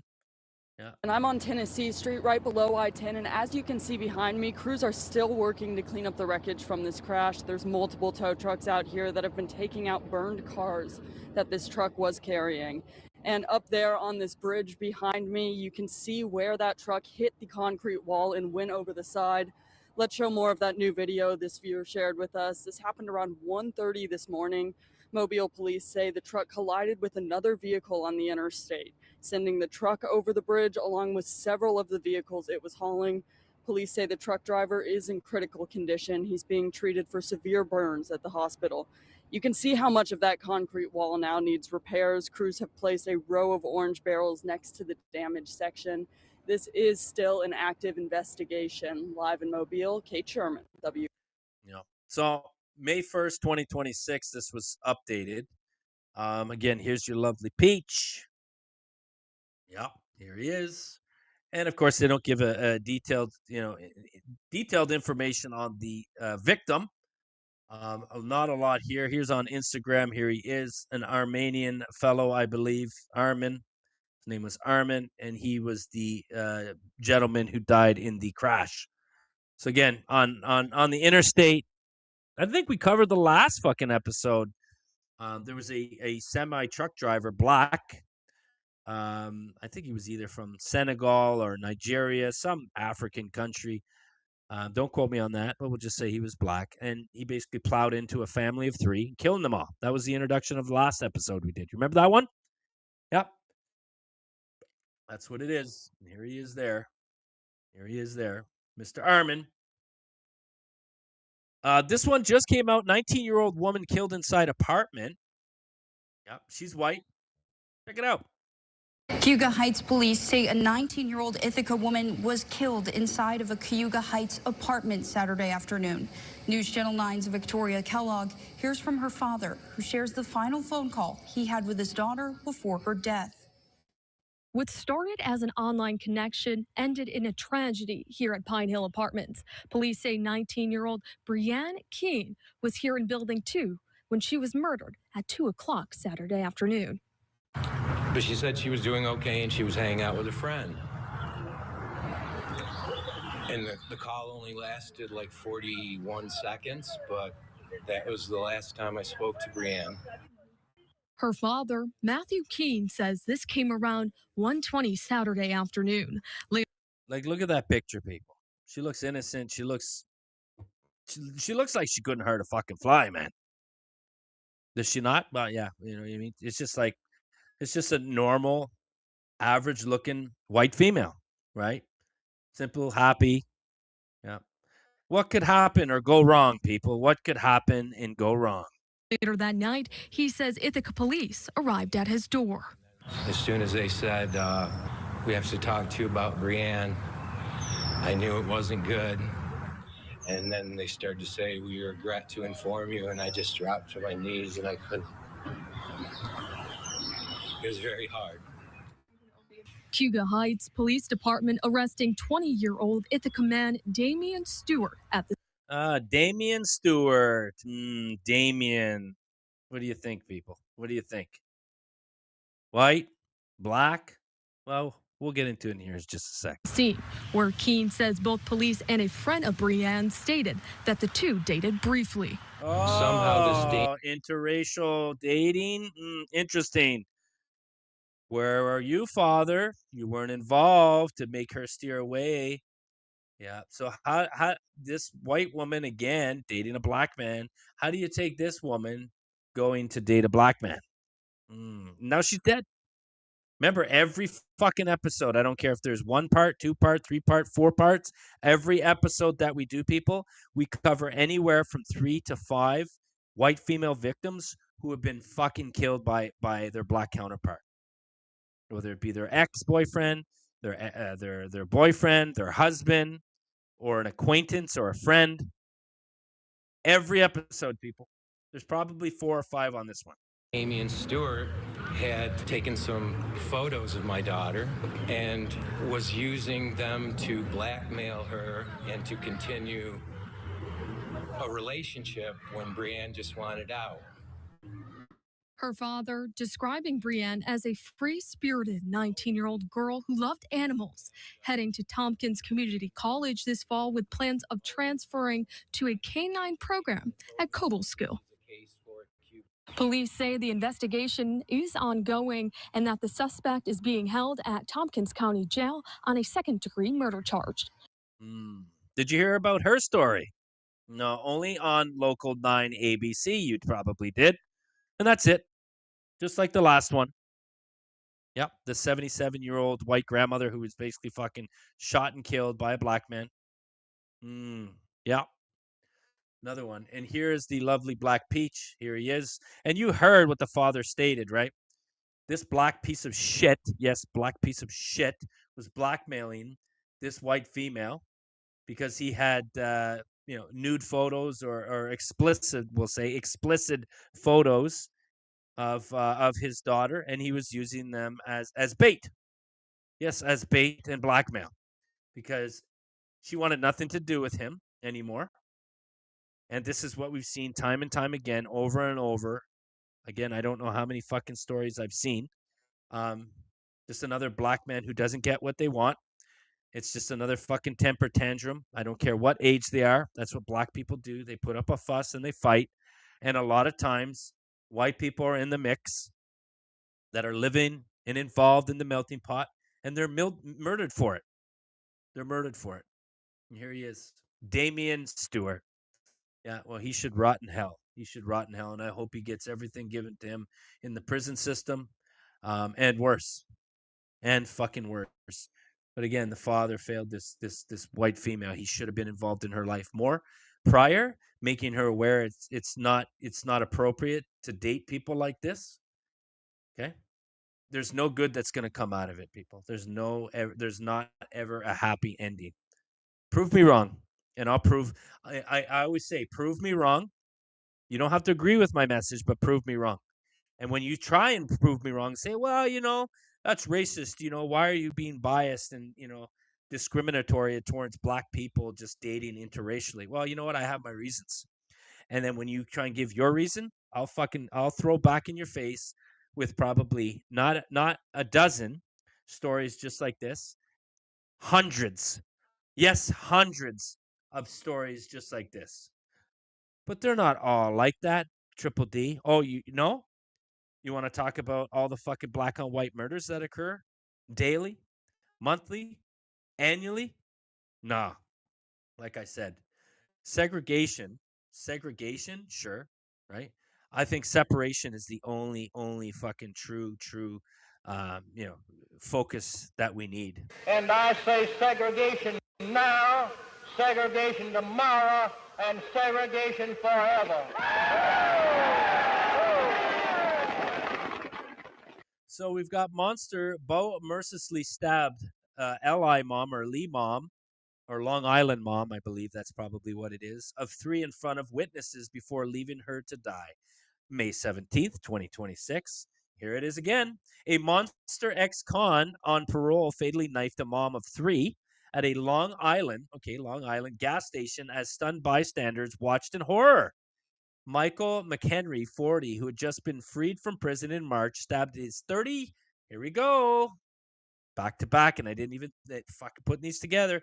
Stabbed his 30-year-old girlfriend and home health aide, Julian Bachman, in a violent frenzy outside a Speedway gas station in Yaphank shortly before 7:30 a.m. Saturday, according to authorities. Quote, she wanted to be friends with everybody, have love from everybody, unquote. Bachman's heartbroken younger sister, Christine, told about 50 friends and relatives gathered on Sunday evening to Virgil in her slain sister on the Speedway. So again, another black man murdering his girlfriend. Here she is again. This is Miss Julian. She's dead. She was stabbed to death over and over repeatedly. This guy is somebody that I think she thought that she would find some sort of love with. The shattered Cymbeline said, but he actually took 4 lives. Christine Bachman said. So he killed the mother, and the three children are now without a mother. Yeah. And that what you call that is the old domino effect, people. Yeah. So going back to my statement, people can piss and shit and moan and call me every name in the book. It doesn't fucking bother me. Again, they're just words.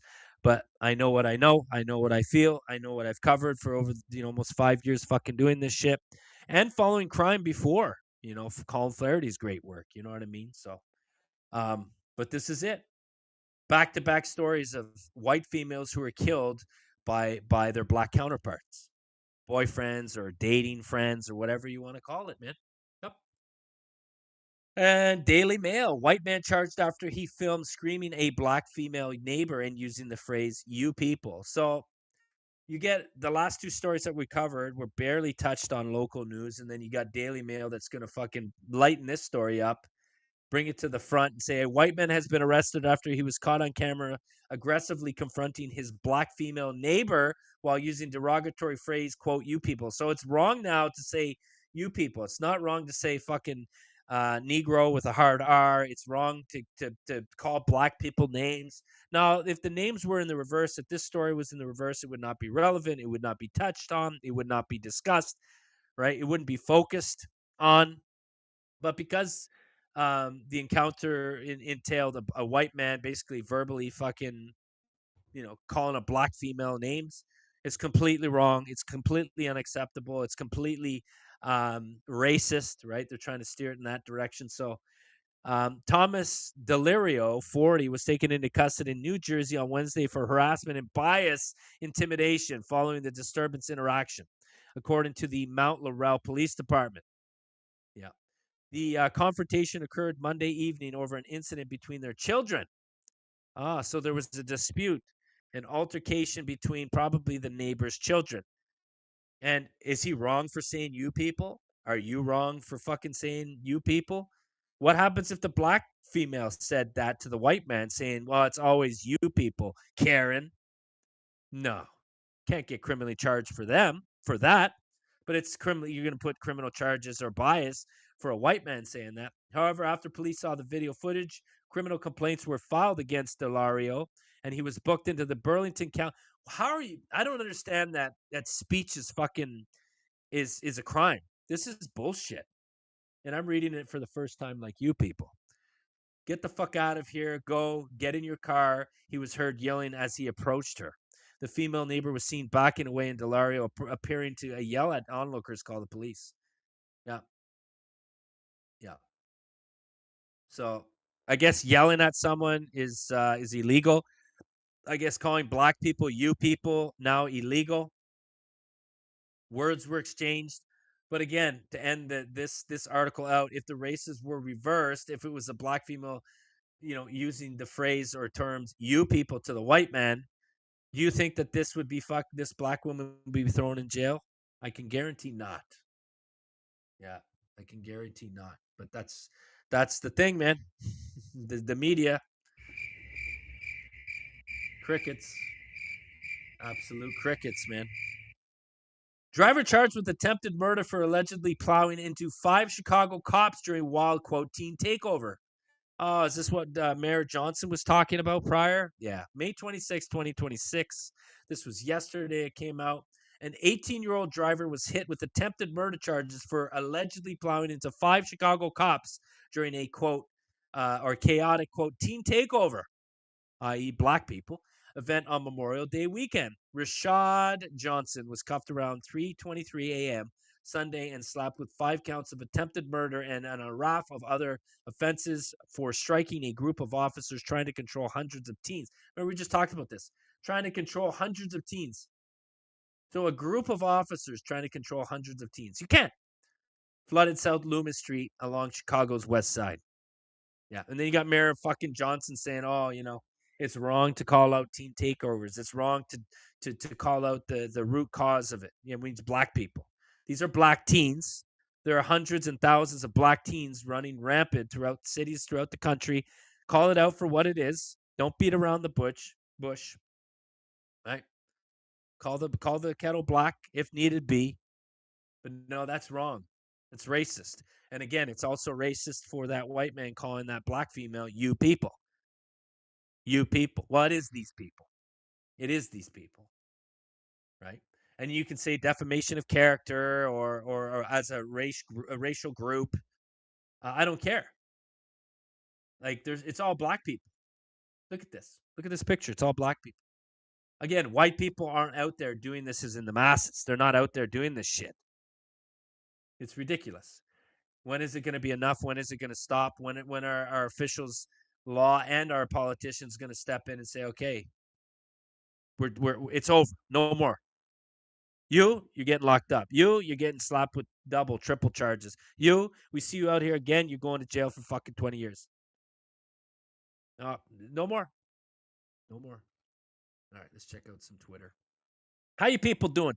Brandon Tatum, authorities say a man went on a violent home invasion spree in Florida, kicking in doors and pointing a gun at victims before officers shot and killed him. Every homeowner's worst nightmare. So I tell my family here, like they know where my firearms are in this home. Some are locked up, some are not. Some are ready to go, some are hot. I'm ready to rock and roll, people, because you just never know. I'm not waiting for the police. I'm not waiting for the police. If I'm calling the authorities to help and assist and aid me and my family, my loved ones, I'm not going to take that chance. If someone is breaking into my home, if someone is threatening my life or my loved ones' lives, I'm not going to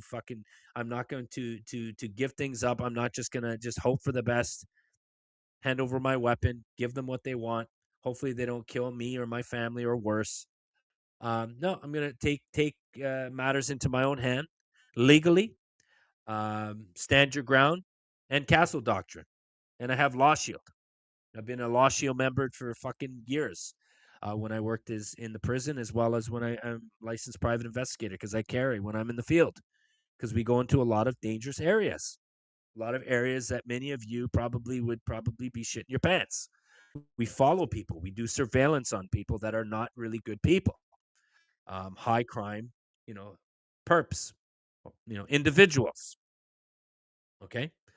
And this is the thing. We saw the video of that black man clips back, who basically unloaded, looked like he had a shotgun, shot into the fucking front door, killed that black female. Like, who the fuck does that? I don't know anyone that would do something like that. I can't remember the last time I've seen a video of a white man going to a white residence doing that to, another white family member or a loved one. Okay.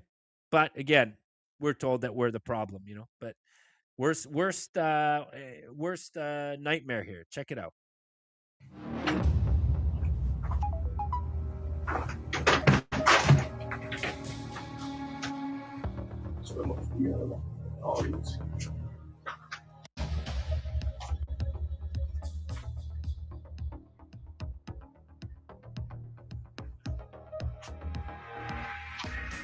Like, how scary would that be, man? You see some random fucking person, some stranger at your home, fully armed. That's an extended mag right there, if you can see that.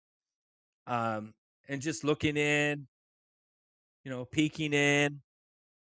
Like, what would you do in this scenario? What happens if you don't have a firearm? You're gonna call the police and just hope for the best. You're gonna run out the back door and just start screaming, "Someone's in my house," or trying to break into my house. Like, what would you do in this situation? Truly, what would you do? Many of us have never been in that situation. I myself included. I don't ever want to be put in that situation. I don't want to ever be put into a situation where I have to take somebody's life of any race. Of any race. Yeah. But there are a lot of sick people out there. Now, even in Florida, if you're not aware of it, in Florida, it's open carry. So you can legally walk around, and legally carry a firearm. You don't need to conceal weapons. I have mine, and I got my other classes also to carry while I work. But you don't even need a license anymore. If you're not a criminal, you can walk around with a gun openly. So I think that's good, but I also think it's also very bad because there are a lot of there's a lot of nut jobs out there.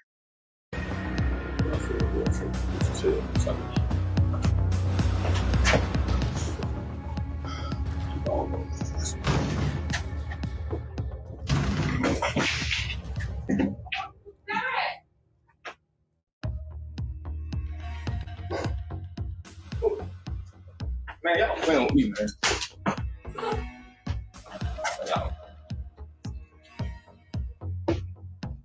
Yo, what the f?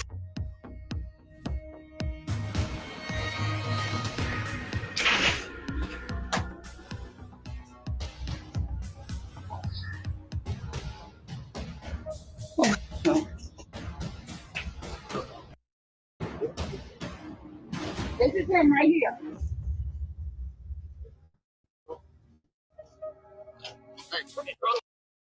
I guess they unloaded him. That's death. That's suicide by cop right there. So obviously they're not going to show that. I really don't want to see that anyways. Maybe you do. You can probably find the video somewhere if you do want to see the extended version, but I don't. I don't really want to see anyone be being shot to death, even if they deserved it. Well, maybe if they deserved it. Who knows? Because there are a lot of fucking bad people out there that deserve it, people. Yeah. You think of all the rape cases, all the brutal rape cases of the children being harmed, females and children more specifically being harmed by evil monsters. Yeah, I would love to see a lot of those people hang. And I think many of you probably would be doing, stating the same thing. But how scary would that be? You're sitting inside your home and somebody's kicking in your fucking front door, and then you see that it's a black man, just a fucking random stranger black man, fully armed. Yeah, I don't know. A little odd. Amanda Mary King, imagine pulling up to the gas station only to find the pump being blocked by people selling the fruits of their EBT. This made me laugh, but again, it's not. You wouldn't. What would you expect? Anything more? So you go to Wawa or you go to the get gas at a fuel or a gas station, and this is fucking going on. And Mary's probably right. Mama Gardens, come get it. Come get it. Today my last day. Y'all better come get it while y'all can. You don't know when the next time y'all gonna see me. Sure.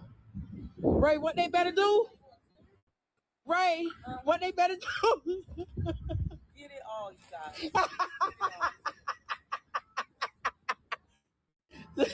Today my last day, man. I'm telling y'all.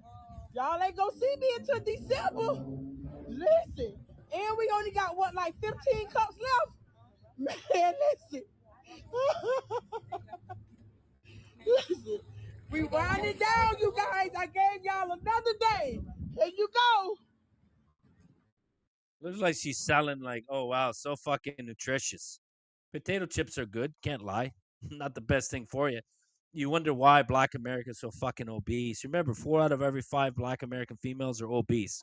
Ain't that a peach? You wonder why? Because they're not eating good. They're not eating healthy. They're not eating nutritious foods.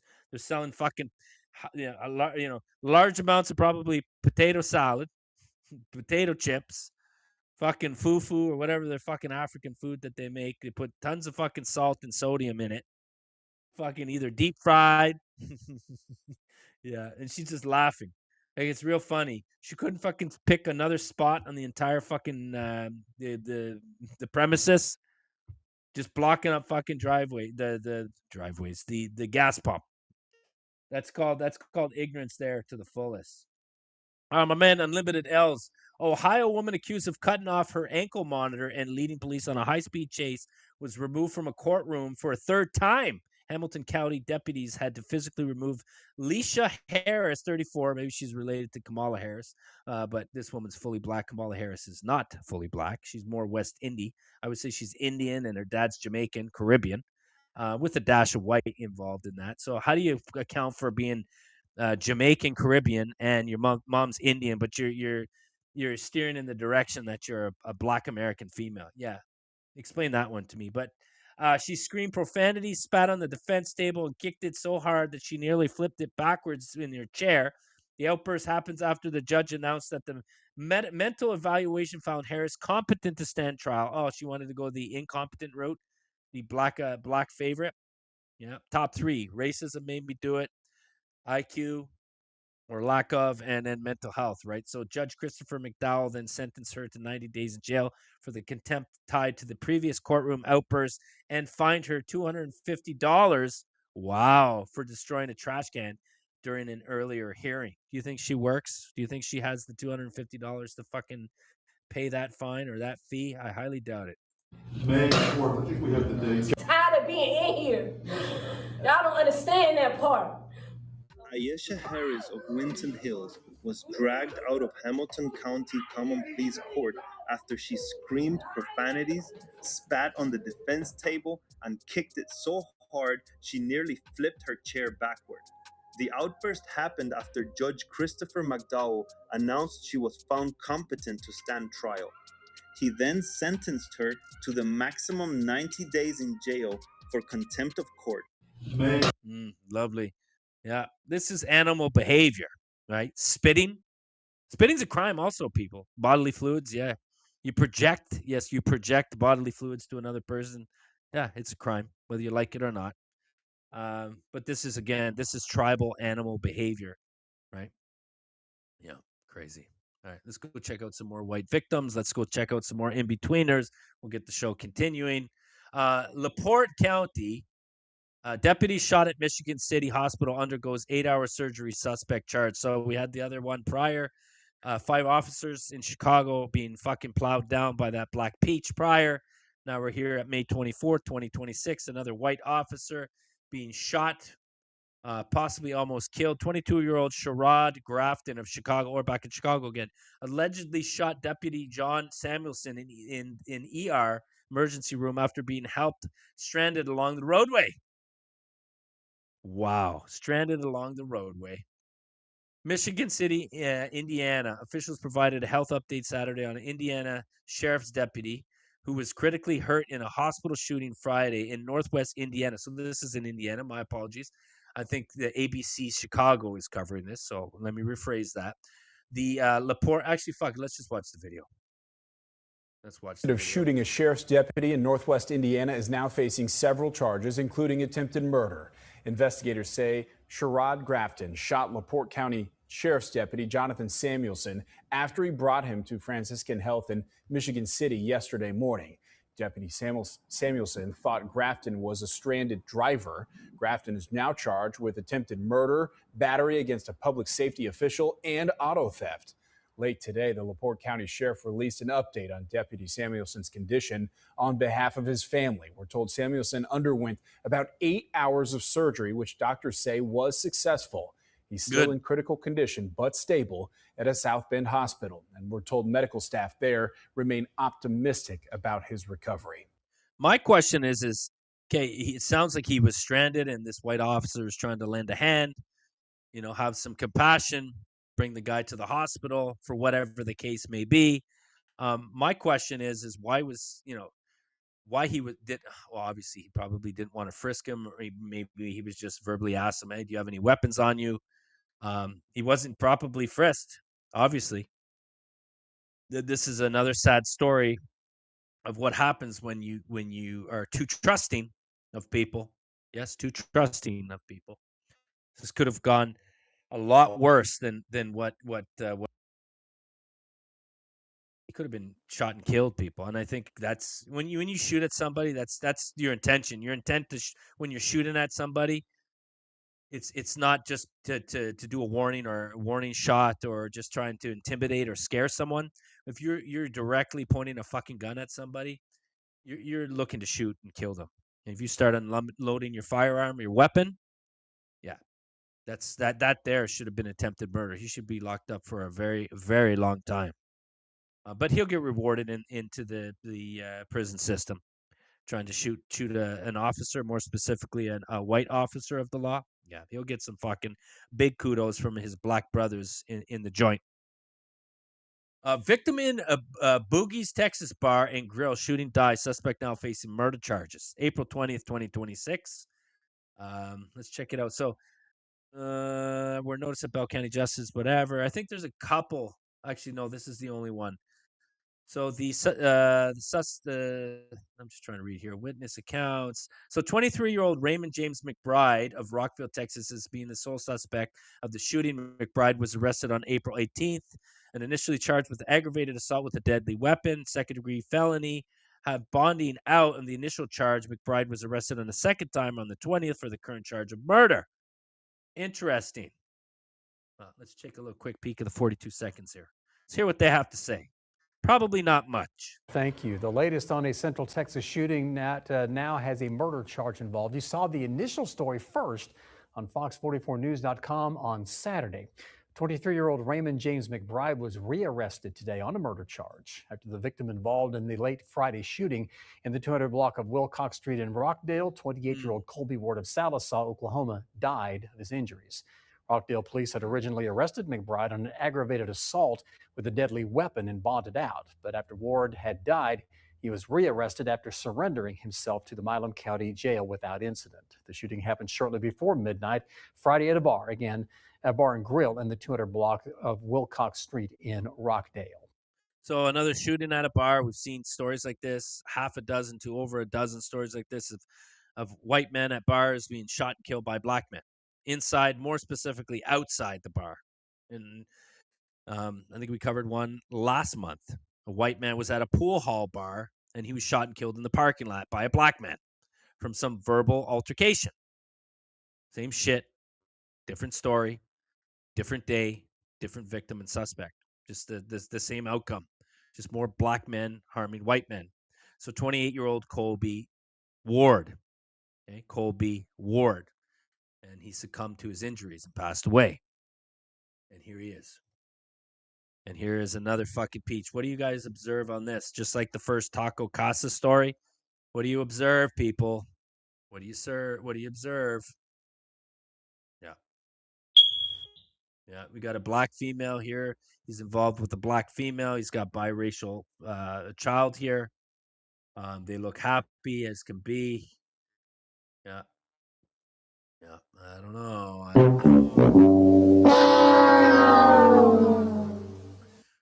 don't know. Maybe he was hanging around with some of her black friends, maybe her black brothers, family members, and things got a little bit uppity. And you got another black man killing a white man. That's racist! Yeah, it is. But it won't be ever spoken in that reference. In-betweener, Georgia board reviews 1981 murder case. And what do you think also entailed on this? This one just came out May 21st, 2026. This one was another rape and murder. Emmett Till. Black men sure do love to rape white women. We know the numbers. We talk about them all the time. Here's just another prior story. 1981 murder case. Yep. Check it out. A man convicted in a horrific, deadly attack could soon be Horrific. free. La Paz Favors is serving life for the murder of Gene Bice and severely beating Betty Ann Miles. Right now, Oh, I was not aware of this. So 2 white females. Let's continue. state board is considering whether to grant parole to Favors. Miles' family says the crimes are so vicious, Favors should never see the light of day. They were both working moms. Jean Bice and Betty Ann Miles had just finished lunch at Glen Lake Park in Decatur back in 1981. They got into Betty Ann's car when two men grabbed them. The doors were opened on either side, each by a man. They were dragged out of the car. The men dragged the women into the woods and unleashed a vicious assault. They were tortured, I would say, for a long time. Jean Bice raped and murdered. Betty Ann Miles beaten so severely she barely escaped with her life. To this day, she does not speak of it with her family. Anthony Wiley serving a life sentence on a host of charges, including aggravated sodomy, kidnapping, and murder. La Paz Favors serving life as well. His charges include murder, kidnapping, and armed robbery. His brother, Rodney Favors, convicted as well. Justice was served. Wiley and Favors are inmates at Wheeler Correctional Facility in South Georgia. On Sunday, Betty Ann's family received this letter stating La Paz Favors was under consideration for a work release program. A shock, and like the bottom fell out of everything. A spokesman for Georgia's State Board of Pardons and Paroles confirms right now the board is reviewing the case of La Paz Favors, possibly for parole. The two men. I don't understand, like, these crimes punishments, the punishments for these crimes need to be more severe. Do you not agree? Like, if you're going to intentionally, well, you wouldn't think of any way other, but if you're going to intentionally go out and kidnap, brutally rape someone, and then try and murder somebody, there's no helping that person. Even if you put them behind bars, or these people, more in speaking, because there's three predators in this story. Black, two white females, one died, one survived that we just heard. But again, harsher punishments, I would say so. No person who basically kidnaps, rapes, and tries to murder another human being, take race out of it, should be executed. If you think I'm being too harsh, maybe you should be put into the situation or the scenario of what those two white women encountered. Well, one of them is dead, no longer with us, so you can choose that one. Or you could choose number two, door number fucking 2, of the one who was tortured, brutally beaten, and barely escaped with her life, who doesn't talk about the story ever again, which I don't blame her. I don't blame her. I could not imagine what those two women went through. I don't want to imagine what those two women went through. But going back, like, anyone who does any of these heinous crimes like that should be executed. Save taxpayer money, save legal matters, from past to present. Like, we're talking about it now from 1981. And one of these inmates, one of these sexual predator murderers, it possibly be released. Execution. That were involved in this should never be free again. Bob Wilson was the DeKalb County DA who prosecuted this case. The act was so unspeakable that it places concerns to all who know about it for safety of the community and safety of the families. Those are two beautiful white females there. Yep. And this is another thing. You let your guard down. I've said it before. It's not going to happen to me. Not all people are like that. Right? You let your guard down, and stories like this happen over and over and over again, people. We talk about the rape crime numbers. 20 to 40,000 white women are raped every year. And here's one story with two white females in that situation in 1981 to put those numbers into check or into favor. And I want for this La Paz Favors to not be released on parole. That's justice. The trial was done. The jurors spoke. I know, well, I shouldn't brag about that, but there are people out there, I was going to say, there are people out there that you pay a certain fee and you can have things in your favor. Yes, I'm talking in code. But there are people out there that could handle situations like this. So maybe it might be a blessing. We talked about the cement boots, about deep water. Yeah. You know, eye for an eye. You've heard that before. Yeah, I think justice needs to be done.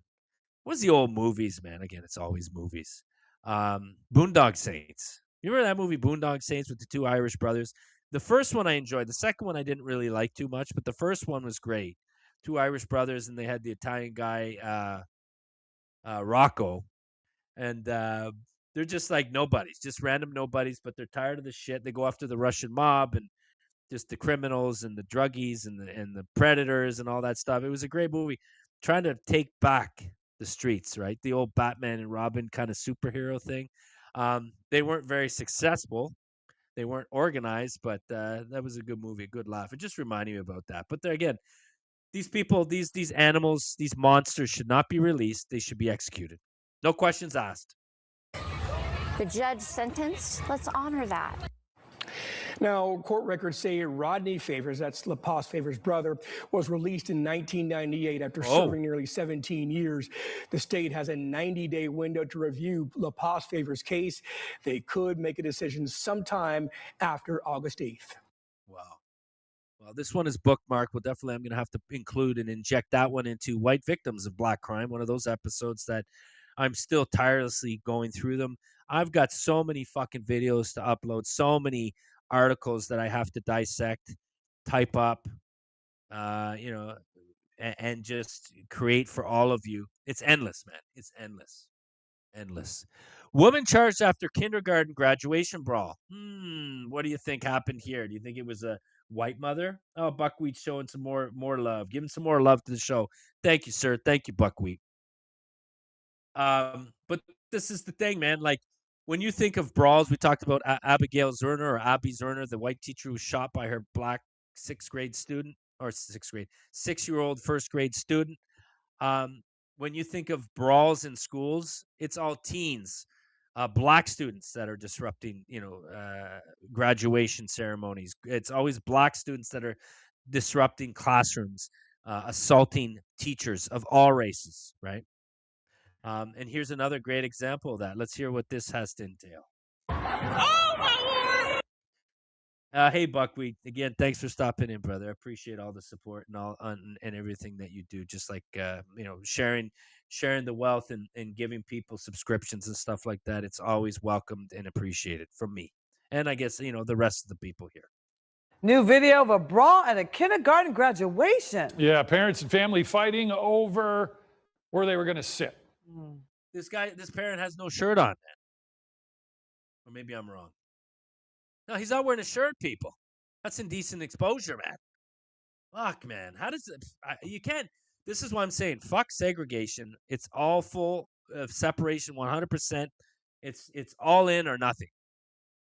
There's no debating with these people. There's no living around these people. There's no negotiating with these people. It doesn't matter if we give them programs, midnight basketball, give them things to do after school, let them work in our communities, work in our businesses, eat in our restaurants, walk freely amongst our fucking neighborhoods. It doesn't matter. They will continuously rob, rape, and murder us. They will continuously destroy anything and everything that they go to or they're involved in. We first told you about this chaotic fight last week. Only one woman through all of this was arrested. Yeah, and she claims she didn't even start the fight. At 6 o'clock, our Ari Janelle walks us through the new video. This fight may have happened in Toledo, but the story has gone nationwide. Many of you here in Northeast Ohio wanting answers, especially the parent who's now on house arrest. Jessica Anderson is hoping this new video showing the moments before the big fight at a kindergarten graduation at Queen of Apostles School will help clear her name. Video that came out last week was shocking. Grown adults fighting over where to sit. No, grown black adults are fighting on where to sit, ma'am. Are you going to state it in reference to that? Fuck. Oh, you're a peach. Yeah, definitely a peach. You can see punches being thrown, and then a woman, Jessica Anderson, in that pink jacket, grabs a woman by her hair. Moved her from the pile, and her arm fell into a chair. Then we were surrounded by people, and she was hitting me. Didn't know what was happening, so I started swinging back. Anderson says she wasn't the person who started the fight. The new video may prove her point. This cell phone video was shot before the fight. You can see people sitting down waiting for the graduation when a man, Craig Mays, A man. No, it's a black man. starts walking to the other side of the room, yelling at someone as people try to hold him back. Her whole family in the first 2 rows just stand up. 5 guys, 5 girls, they just all stand up. As I'm arguing with Jessica, I literally don't remember anything. I just know I was sucker punched. Once I was taken to the ground, it was probably 4 or 5 other guys that were on top of me, trampling me, punching me, kicking me in the head. Anderson was the... You know what probably happened? And I saw a couple white people in there. We got to be honest. Got to be honest. Okay? Don't be like them, people. Don't be like them. Don't be deniers, deceivers. Okay? Don't be like them. We're better than that. Take the high road, okay? But I can guarantee what happened. Some words were exchanged. And probably some white parents were probably, speaking up and saying, you know what? Shut up. Keep it down. Keep it down. Whatever. Stop being vulgar, and things got out of hand. And don't tell black people what to do. I can guarantee this is where it entailed. Don't tell black people to, because if you do, it'll escalate verbally to 100%, snap of a finger, like that. And then it probably escalated to the black superhero man. Black Panther wants to go in there and stand up for his black woman, right? And it just escalated from there. I can guarantee that this woman was the instigator. And that's why she was arrested, because of probably video evidence with also numerous witnesses. And then the black man's like, oh, I don't know what happened. I didn't do nothing. The old didn't do. And then I was sucker punched. Yeah, well, I can guarantee she was the problem. The only person arrested that night. She's now on house arrest as police continue their investigation. I wasn't the aggressor. It wasn't my face that should have been blasted everywhere. I take accountability that I was involved. A lot of people were involved, but me being the only person charged was not fair.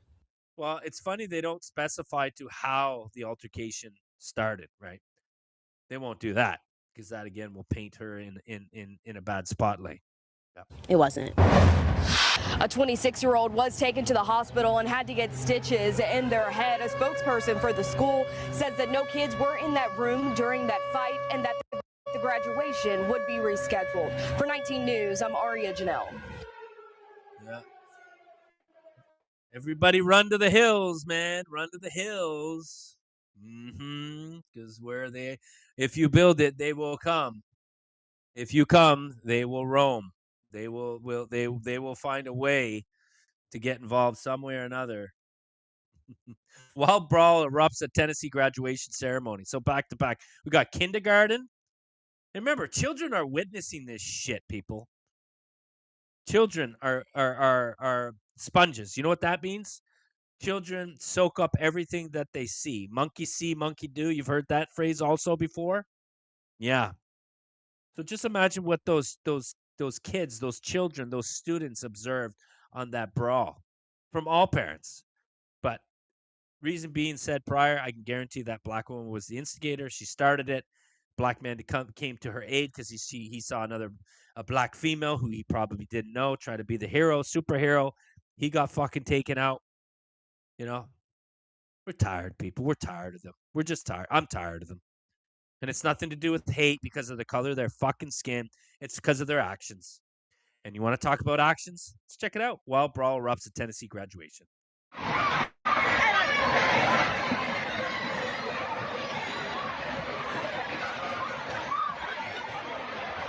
Oh, shit. Look at the white couple here. Oh, my God. You know what? I feel sorry for them, but you know who I feel sorry for more? They're there probably representing in support of maybe one of their family members, a young student. So they're like, oh, George, get out of here now. There's the old fucking siren, fuck. Some gunshots will be going off.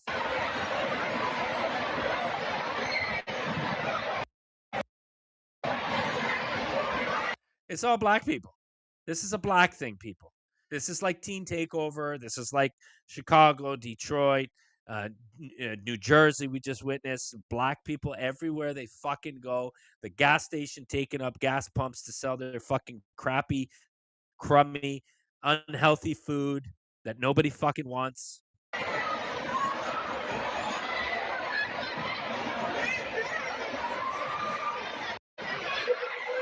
best advice I would give to white people is to get the hell away from black people. Just get the fuck away.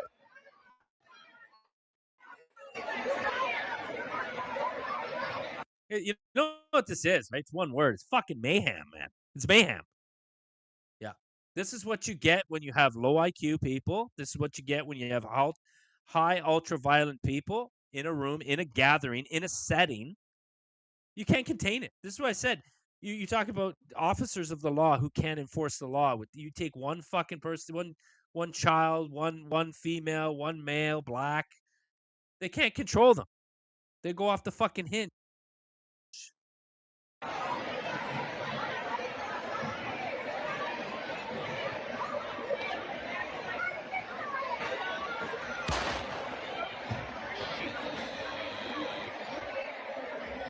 All right, we're not going to sit through another fucking minute and a half of that crap, but you got the gist of it. You know what I mean? But remember the it's Archie Bargy, rest in peace, Colin Flaherty, Jason.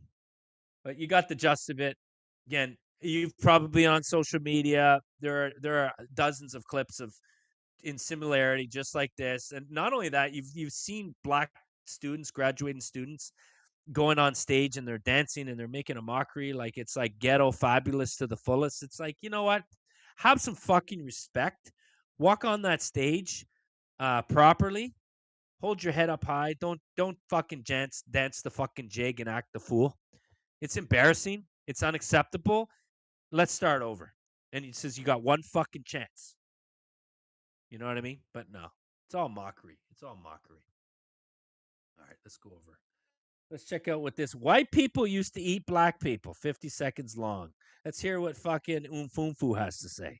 Which oppression was worse, the oppression of women or the oppression of African Americans or blacks? They used to eat us. Really? Wait, what? Eat? African Americans were eaten. Do they not teach this? They were eaten, turned into furniture. They were eaten. Eaten. She's taking one word and putting it into two. Eaten. Eat and then in. The audacity. I mean, you're going to listen to somebody who speaks like that? Spread cannibalism in the United States. This was with a specific lady in New Orleans, and she I know who you're talking about. Wait, hold on. One example of cannibalism is not evidence of widespread. They used to skin us and make leather out of it. Like, why is that even a question? I think he's saying because you're only pointing to one example. You're like, it's not one example. Christopher Columbus wrote about eating children. Christopher Columbus is a cannibal now? Yes, he has he literally has journals of eating children. That is Whoa. I don't know. So remember, Christopher Columbus, which they trying to erase that holiday, who never stepped foot in America, maybe Central America, but not here in North America, okay? And step in foot of America, and he didn't eat people. Maybe he documented, put on record, and report that he witnessed various tribes in his adventures, his expeditions throughout many years. Witnessed and observed cannibals, people, other tribes who were probably non-white eating other tribesmen in there, But no, let's just change the fucking story, twist the story to make it, relevant to today because it's now just accepted. And this guy's questioning and saying, okay, give me more facts, give me more proof. Same like the white female saying, okay, you can't just go off a basis of one fucking example. Like, if people want to use my shows for examples, okay? We talk about all the rapes that are put upon the white female. We have it backed up by stories, news articles, clips, as well as FBI crime statistics. Okay, we've documented and dissected them. There are not hundreds, there are not thousands. There's tens of thousands of stories documented, recorded every year. Now, if it only happened once a year, like white on black crime, which is pretty much under 10 reported annually, that is exactly what is happening here, right? Whites can say, well, or blacks can say, oh, well, white men rape black women also, Triple D, and people listening. Well, find me a story. And they do it all the time, right? And they provide you with one story, that needle in the haystack that they go off of, and they're like, okay, Give me another one. But they can't. But they say that white men rape white women all the time. This is what I'm trying to go at, right? But it's all bullshit. It's all bullshit. These people they have no valid fucking, you can't reason with these people. You can't reason with them. They give no real true examples. Then she goes off to Christopher fucking Columbus, man. It's a mockery. Fucking crazy. It's fucking ridiculous. Yeah. Yeah. Oh, and then Zazie saying the word cannibal didn't exist till 1492. Guess why? Well, we know why. Yeah, we know why. Fuck, it's ridiculous. But this is another thing, people. I stopped listening to the majority of black folk. There probably is some good black people out there, but do you really want to chance it? I know Nick Fuentes stated that. Do you really want a chance walking across or walking into the path of a bunch of black teens that look like they're up to no good? Do you really want to take that chance and not be labeled as a racist if you walk across that road? My question to you is, what is your life worth? What is your life worth? Don't worry and care about what other people label you or call you or just basically use words or names towards you. What is your life worth to you at the end of the day? Only you can answer that question. Not the strangers, the teens that are taking over and destroying the country. You know, not the black men that are pointing fingers in your faces and calling you the problem, you and your people the problem, or our people the problem. Not jumping on shitty talk shows like this, you know, trying to have some dialect, some tone of dialect of absolutely nothing. Like the topics that they cover, the whatever show or the Myron Gaines show, bringing prostitutes or OnlyFans people on, females more per se, they bring nothing of real true interest. No value is what I'm trying to say. There's no fucking value. But they're so successful because the majority of people are fucking dumb and they're unintelligent and they flock to this crap. They think watching shows like this about big-breasted fucking Afro females that think that white people eat black people on a constant basis is reality, and it's still ongoing. And then you have dumb white bimbos that are like, can't give reasons and debunk the shit out of them. And then this white guy is hosting the show knowing that they're all fucking retarded. Those are hard R's, including himself. I wouldn't want to sit on a show talking about this every fucking week on topics like that. Again, it has no weight. It has no meaning. It's meaningless. It's just like Chud the Builder. I respect freedom of speech. I support he should not be put in jail, and he should also be able to protect himself if he's being violently attacked.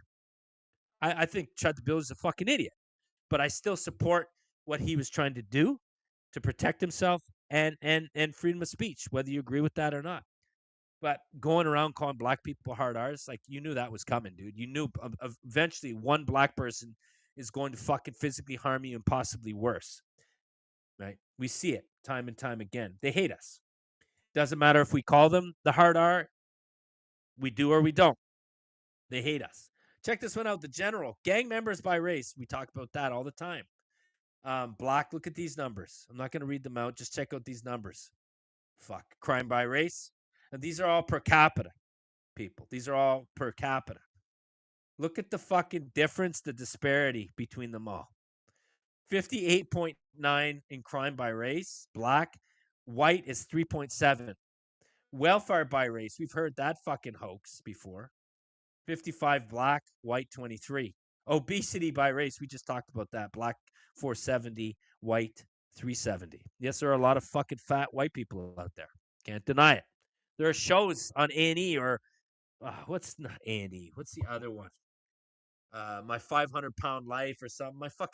One of my daughters was watching. I was like, why are you watching that crap? She thought it was funny. I'm like, it's not funny, man. People are eating themselves to death. They make fucking YouTube videos out of it. Like the Mung Buck or whatever. You have actual people on YouTube that are getting paid to fucking literally feed themselves to death. And they think it's funny, like it's clout, like they're so important, like they're doing something for a cause, when it's meaningless. Again, it's meaningless content. It's just like flicking through your fucking social media, people. It's garbage. It's garbage. So look at those numbers. What are your thoughts, Black America, those numbers? You'll call them what? Racist? Right? You call them that they're lies. They don't add up. And then they'll say, oh, that per capita, there it is again. White people are at that fucking per capita again. How dare they? How dare they? But what we need to do is like prove them wrong. Prove the fucking numbers wrong, man. Better yet, show us cases. Show us stories. And they never do. They never fucking do. A bearded black man wearing a BLM shirt is wanted by the NYPD over a violent robbery on May 26. A 78-year-old victim was hit in the face and robbed of his electronics. Interesting. Another black man fucking robbing somebody? Yeah. I think that happens more than enough. Anyone with information is asked to call the NYPD Crime Stoppers. I highly doubt anyone will. Remember, snitches get stitches. Black Lives Matter. Looks like he's a Muslim black. You got the fucking black Israelites, Hebrew Israelites, going out in the streets promoting hates, shaming Jews and shaming whites and everybody else out there, more specifically white people. And then you've got the fucking Muslim Brotherhood out there, shaming whites, blaming whites, harming whites, robbing whites. I'd be curious to see what the race was of the victim. An Aussie mom has shared a video of a homeless African man she caught allegedly, quote, baiting off in a children's playground. Check it out. We can play in the bushland over this way for now, please.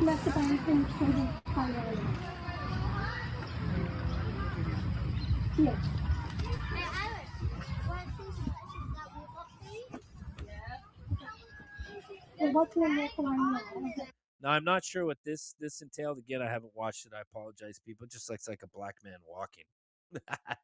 But who knows? Who knows? But we've seen how many clips, how many stories of black men stabbing children, attacking children all the time. Turn yourself in, Sheriff's message to AMC murder suspect. So this was at an AMC. If you're not familiar with that, it's basically a movie theater. And a white guy or a white man, I believe, maybe teen. Here's the suspects. This is Cartier Langley, who's biracial, but we'll say he's blackety black. Here's the other one. This is Deshaundre Brown. Killed a white man. Let's check it out.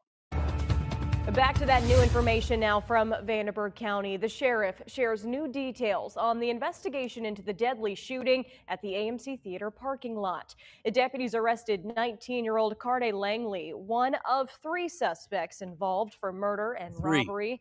But 2 suspects are still at large tonight. Emma Beck joins us now with more. Emma? Well, arrest warrants have been issued for those 2 other suspects in this shooting, 19-year-old Deshaundre Brown and 18-year-old Pierce Butler. After speaking with the arrested suspect, Cartier Langley, the sheriff is learning more about what happened, calling